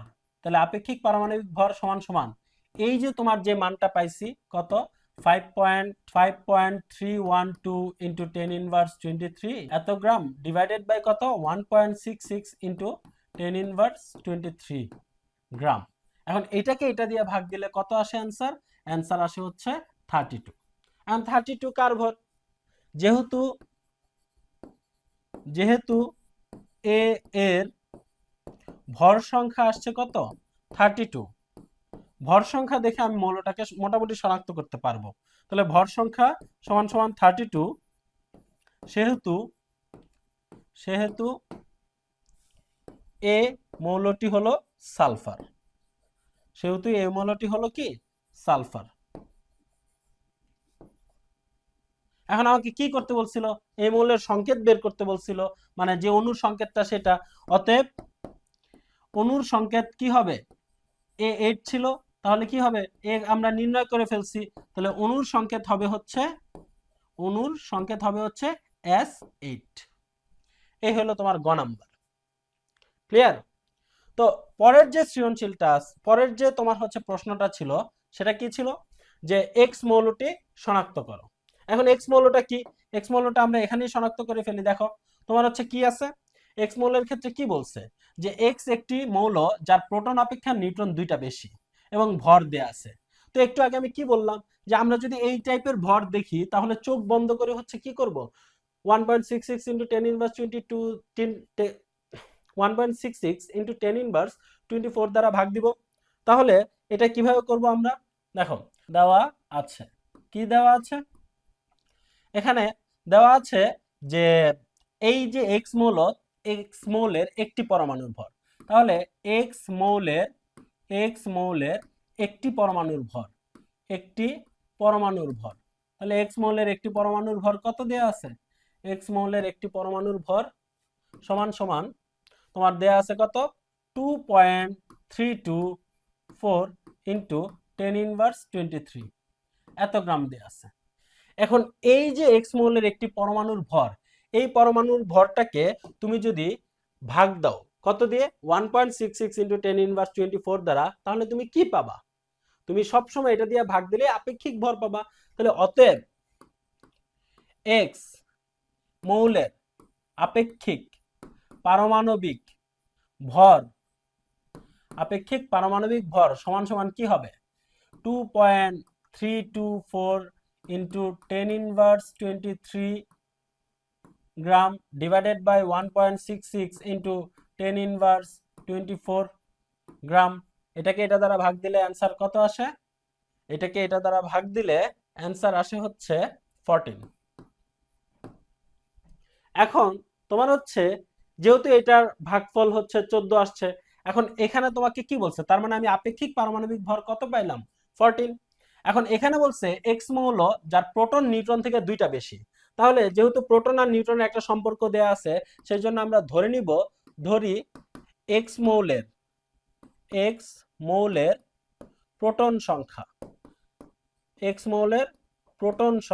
তাহলে এক্স মৌলের প্রোটন সংখ্যা আমরা কত ধরে নিব? ধরি এক্স মৌলের প্রোটন সংখ্যাকে আমরা পি ধরে নিলাম। ওকে, তাহলে এক্স মৌলের প্রোটন সংখ্যা হচ্ছে পি। এখন বলছে প্রোটন যে কয়টা নিউট্রন তার থেকে দুইটা বেশি, তাহলে অতএব এক্স মৌলের নিউট্রন সংখ্যা কত হবে? তাহলে এক্স মৌলের নিউট্রন সংখ্যা সমান সমান হচ্ছে p+2। তাহলে প্রোটন সংখ্যা হচ্ছে পি, নিউট্রন সংখ্যা হচ্ছে তার থেকে 2 বেশি, তাহলে p+2। এখন দেখো প্রশ্ন মতে আমরা কি বলতে পারি? প্রশ্ন মতে তোমার হচ্ছে এই যে প্রোটন আর নিউট্রন এই দুইটার যোগফলকে আমরা কি বলি? ভর সংখ্যা। আর আমি অলরেডি ভর সংখ্যা বের করছি কত? 14। তাহলে প্রশ্ন মতে প্রোটন সংখ্যা যোগ নিউট্রন সংখ্যা সমান সমান কত? সমান সমান হচ্ছে 14, বা এই 2টা ওই পাশে গেলে মাইনাস হবে, 14 থেকে 2 বাদ দিলে কত হয়? 12, আর পি যোগ করলে 2p, তাহলে 2p সমান সমান হচ্ছে কত? 12। তাহলে শুধু p সমান সমান কত আসে? 6। এখন দেখো প্রোটন সংখ্যা যেহেতু 6 আসছে, কোন মৌলের পরিচয় বহন করে কে? প্রোটন সংখ্যা। তাহলে যেহেতু মৌলের X মৌলের প্রোটন সংখ্যা 6, সেহেতু মৌলটি হলো কি? সেহেতু মৌলটি হলো কার্বন।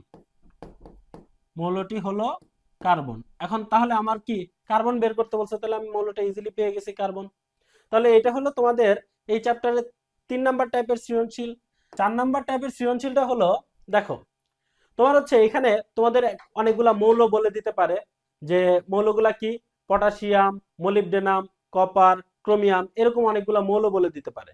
এখন তাহলে তোমাদের এই টাইপের সৃজনশীলটাতে কি থাকতে পারে? এই টাইপের সৃজনশীলে তোমার অনেকগুলো মৌল থাকতে পারে, যে মৌলগুলার পারমাণবিক সংখ্যা দেয়া আছে।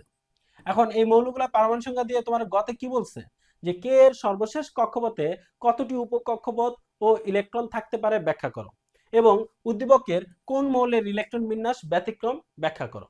এখন কয়টা উপকক্ষপথ থাকতে পারে? কে এর সর্বশেষ কক্ষপথ, তাহলে কে এর ইলেকট্রন বিন্যাস করলে কত হয়? 1s2 2s2 2p6 3s2 3p6, এটুক মানে কত? 18। আমরা জানি 1s2 2s2 2p6 মানে 10, 3s2 3p6 মানে 18, 4s1, তাহলে এই হলো 19। এখন তোমার হচ্ছে এই যে 19 নাম্বার মৌলের এখানে বলছে কে এর সর্বশেষ কক্ষপথ। কে এর সর্বশেষ কক্ষপথ মানে 4 নাম্বার কক্ষপথ। 4 নাম্বার কক্ষপথে কয়টা উপকক্ষপথ আছে এবং কয়টা ইলেকট্রন আছে সেটা ব্যাখ্যা করতে। এখন এই জিনিসটা আমরা খুব ইজিলি দেখো ব্যাখ্যা করতে পারি। তাহলে কে এর ইলেকট্রন বিন্যাস ফার্স্টে আমরা করব। তাহলে আমরা সমাধানটা দেখি। তাহলে সমাধানটা কি?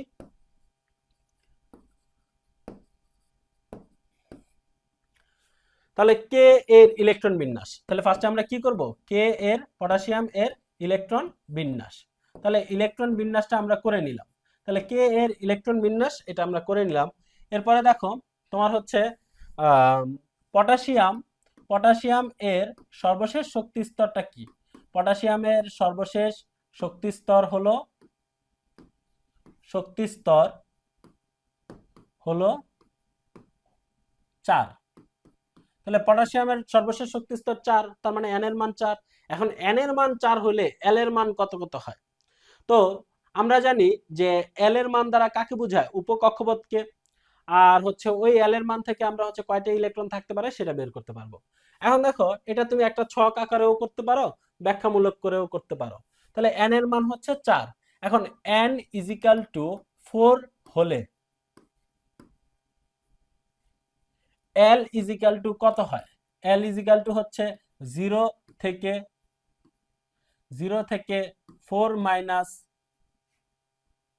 1 পর্যন্ত। তাহলে আমরা কোয়ান্টাম সংখ্যার মধ্যে আমরা এই সূত্রটা পড়ছি, যে n এর মান যত হবে, l এর মান কার উপর ডিপেন্ড করে? n এর মানের উপরে। আর l এর মানগুলা দ্বারা কি বোঝায়? উপকক্ষপথকে বোঝায়। তাহলে এখানে উপকক্ষপথ কত কত হবে? 0 থেকে 4 - 1 মানে 3 পর্যন্ত। কি কি সংখ্যা? 0 1 2 3। তাহলে এই যে 4টা মান, এই 4টা মান দ্বারা কয়টা উপকক্ষপথকে বোঝাবে? 0 দ্বারা s, 1 দ্বারা p, 2 দ্বারা d, 3 দ্বারা f উপকক্ষপথকে বোঝায়। এখন এই যে s অরবিটালে কয়টা ইলেকট্রন থাকতে পারে? 2টা। p তে থাকতে পারে 6টা, d তে থাকতে পারে 10টা, f এ থাকতে পারে কয়টা? 14টা। তাহলে মোট কয়টা ইলেকট্রন থাকতে পারে? 4 নাম্বার শক্তি স্তরে মোট থাকতে পারে হচ্ছে 32টা ইলেকট্রন। তাহলে এটা তুমি হচ্ছে ব্যাখ্যা করে ছক আকারে তুমি হচ্ছে এটা করতে পারো। ওকে, আচ্ছা। এরপরে আরো একটা টাইপের প্রশ্ন তোমাদের এই চ্যাপ্টারে আসে, সেটা কি? মনে করো এটা হচ্ছে পরমাণুর একটা কক্ষপথ। তোমাকে বললো হচ্ছে যে এই কক্ষপথ থেকে ইলেকট্রন এভাবে এভাবে মনে করে এই কক্ষপথে আসতেছে। তাহলে এটা কয় নাম্বার কক্ষপথ? 3 নাম্বার কক্ষপথ। এখন তোমাকে হচ্ছে এই যে 3 নাম্বার কক্ষপথে ইলেকট্রন যাচ্ছে, এক্ষেত্রে তোমার হচ্ছে ইলেকট্রন এর কম্পাঙ্ক দিতে পারে। তাহলে ইলেকট্রন এর কম্পাঙ্ক কত দেয়া আছে মনে করো, ইলেকট্রন যে যাচ্ছে, ইলেকট্রনের যে তরঙ্গ, সেই তরঙ্গের কম্পাঙ্ক তোমাকে দিয়ে দিছে 8.5 ইন্টু 10⁻6 সেন্টিমিটার। এটা তোমাকে মনে করো দিয়ে দিল। তো গতে কি চাইলো, গতে চাইলো যে এটা মনে করো চিত্র এক্স দেয়া ছিল, চিত্র এক্স। তাহলে এক্স এর সর্বশেষ কক্ষপথের সর্বশেষ এক্স এর সর্বশেষ কক্ষপথ ইলেকট্রন এর কৌণিক ভরবেগ কত, কৌণিক। তো এক্স এর সর্বশেষ কক্ষপথের ইলেকট্রনের কৌণিক কৌণিক ভরবেগ কত, ভরবেগ কত, এটা একটা প্রশ্ন হইতে পারে। আরেকটা প্রশ্ন হইতে পারে হচ্ছে তোমার এই যে ইলেকট্রন যাচ্ছে, যেহেতু কম্পাঙ্ক দেয়া আছে, তোমার হচ্ছে ইলেকট্রন সর্বশেষ কক্ষপথের ইলেকট্রন এর শোষিত বা বিকিরিত শক্তির পরিমাণ কত, শোষিত বা বিকিরিত শক্তির পরিমাণ কত, বিকিরিত। আমরা দেখো তোমার হচ্ছে এই টাইপের প্রশ্ন আসলে তুমি কি করবা, তাহলে দেখো এক্স এর সর্বশেষ কক্ষপথের ইলেকট্রনের কৌণিক ভরবেগ কত, আমরা জানি কৌণিক ভরবেগ mvr সমান সমান কি nh/2π। এই ম্যাথ করার জন্য শুধু কার মান লাগে, n এর মান। তাহলে সর্বশেষ কক্ষপথ কত 3, তাহলে এখানে 3 বসায় দিবা, বাকি সব সূত্র বসায় দিবা, ইজিলি হয়ে যাবে। তারপরে দেখো সর্বশেষ কক্ষপথে ইলেকট্রনের শোষিত বা বিকিরিত শক্তির পরিমাণ। তো আমরা জানি শোষিত বা বিকিরিত শক্তি E সমান সমান কি h নিউ। তাহলে দেখো এই যে নিউ এর মান তোমাকে দিয়ে দিছে, কম্পাঙ্কের মান দিয়ে দিছে, তাহলে তুমি হচ্ছে কি করতে পারবা, এই h এর মান বসায় দিয়ে তুমি E h নিউ করে ম্যাথের মানটা ইজিলি বের করতে পারবা। তোমাকে যদি তরঙ্গ দৈর্ঘ্য চাইতো, যে আমরা জানি E সমান সমান কি hc/λ, hc/λ, তাহলে দেখো নিউ এর জায়গায় তুমি কি বসাও c/λ। এই সি এর মান তুমি জানো, সি এর মান তোমার হচ্ছে মুখস্থ, আলোর বেগ। যদি তোমাকে ইলেকট্রনের বেগ না দিয়ে দেয়, তাহলে সি এর মান তুমি আলোর বেগ বসাবা। আলোর বেগ কত 3 × 10⁸ মিটার পার সেকেন্ড। তাহলে তুমি ইজিলি ল্যামডাও বের করতে পারবা। এখানে শক্তির পরিমাণ এর পরে আমি তোমাকে আরেকটা প্রশ্ন বাড়ায় দিতে পারি, যে শক্তির পরিমাণ কত এবং তরঙ্গ দৈর্ঘ্য কত, তাহলে তুমি এই দুইটাই হিসাব করতে পারবা। তাহলে এই হলো এই চ্যাপ্টারে মোট এই কটা টাইপের সৃজনশীল আসে। এই কটা টাইপের সৃজনশীল যদি তুমি করে ফেলো, তাহলে তোমার এই চ্যাপ্টার A to Z শেষ হয়ে যাবে। এই চ্যাপ্টার থেকে আর অন্য কোনো টাইপের প্রশ্ন আসলে তুমি ঘাবড়াবা না, তুমি খুব ইজিলি এই টাইপের প্রশ্নগুলা করতে পারবা। ওকে, আল্লাহ হাফেজ, সবাই ভালো থাকবা।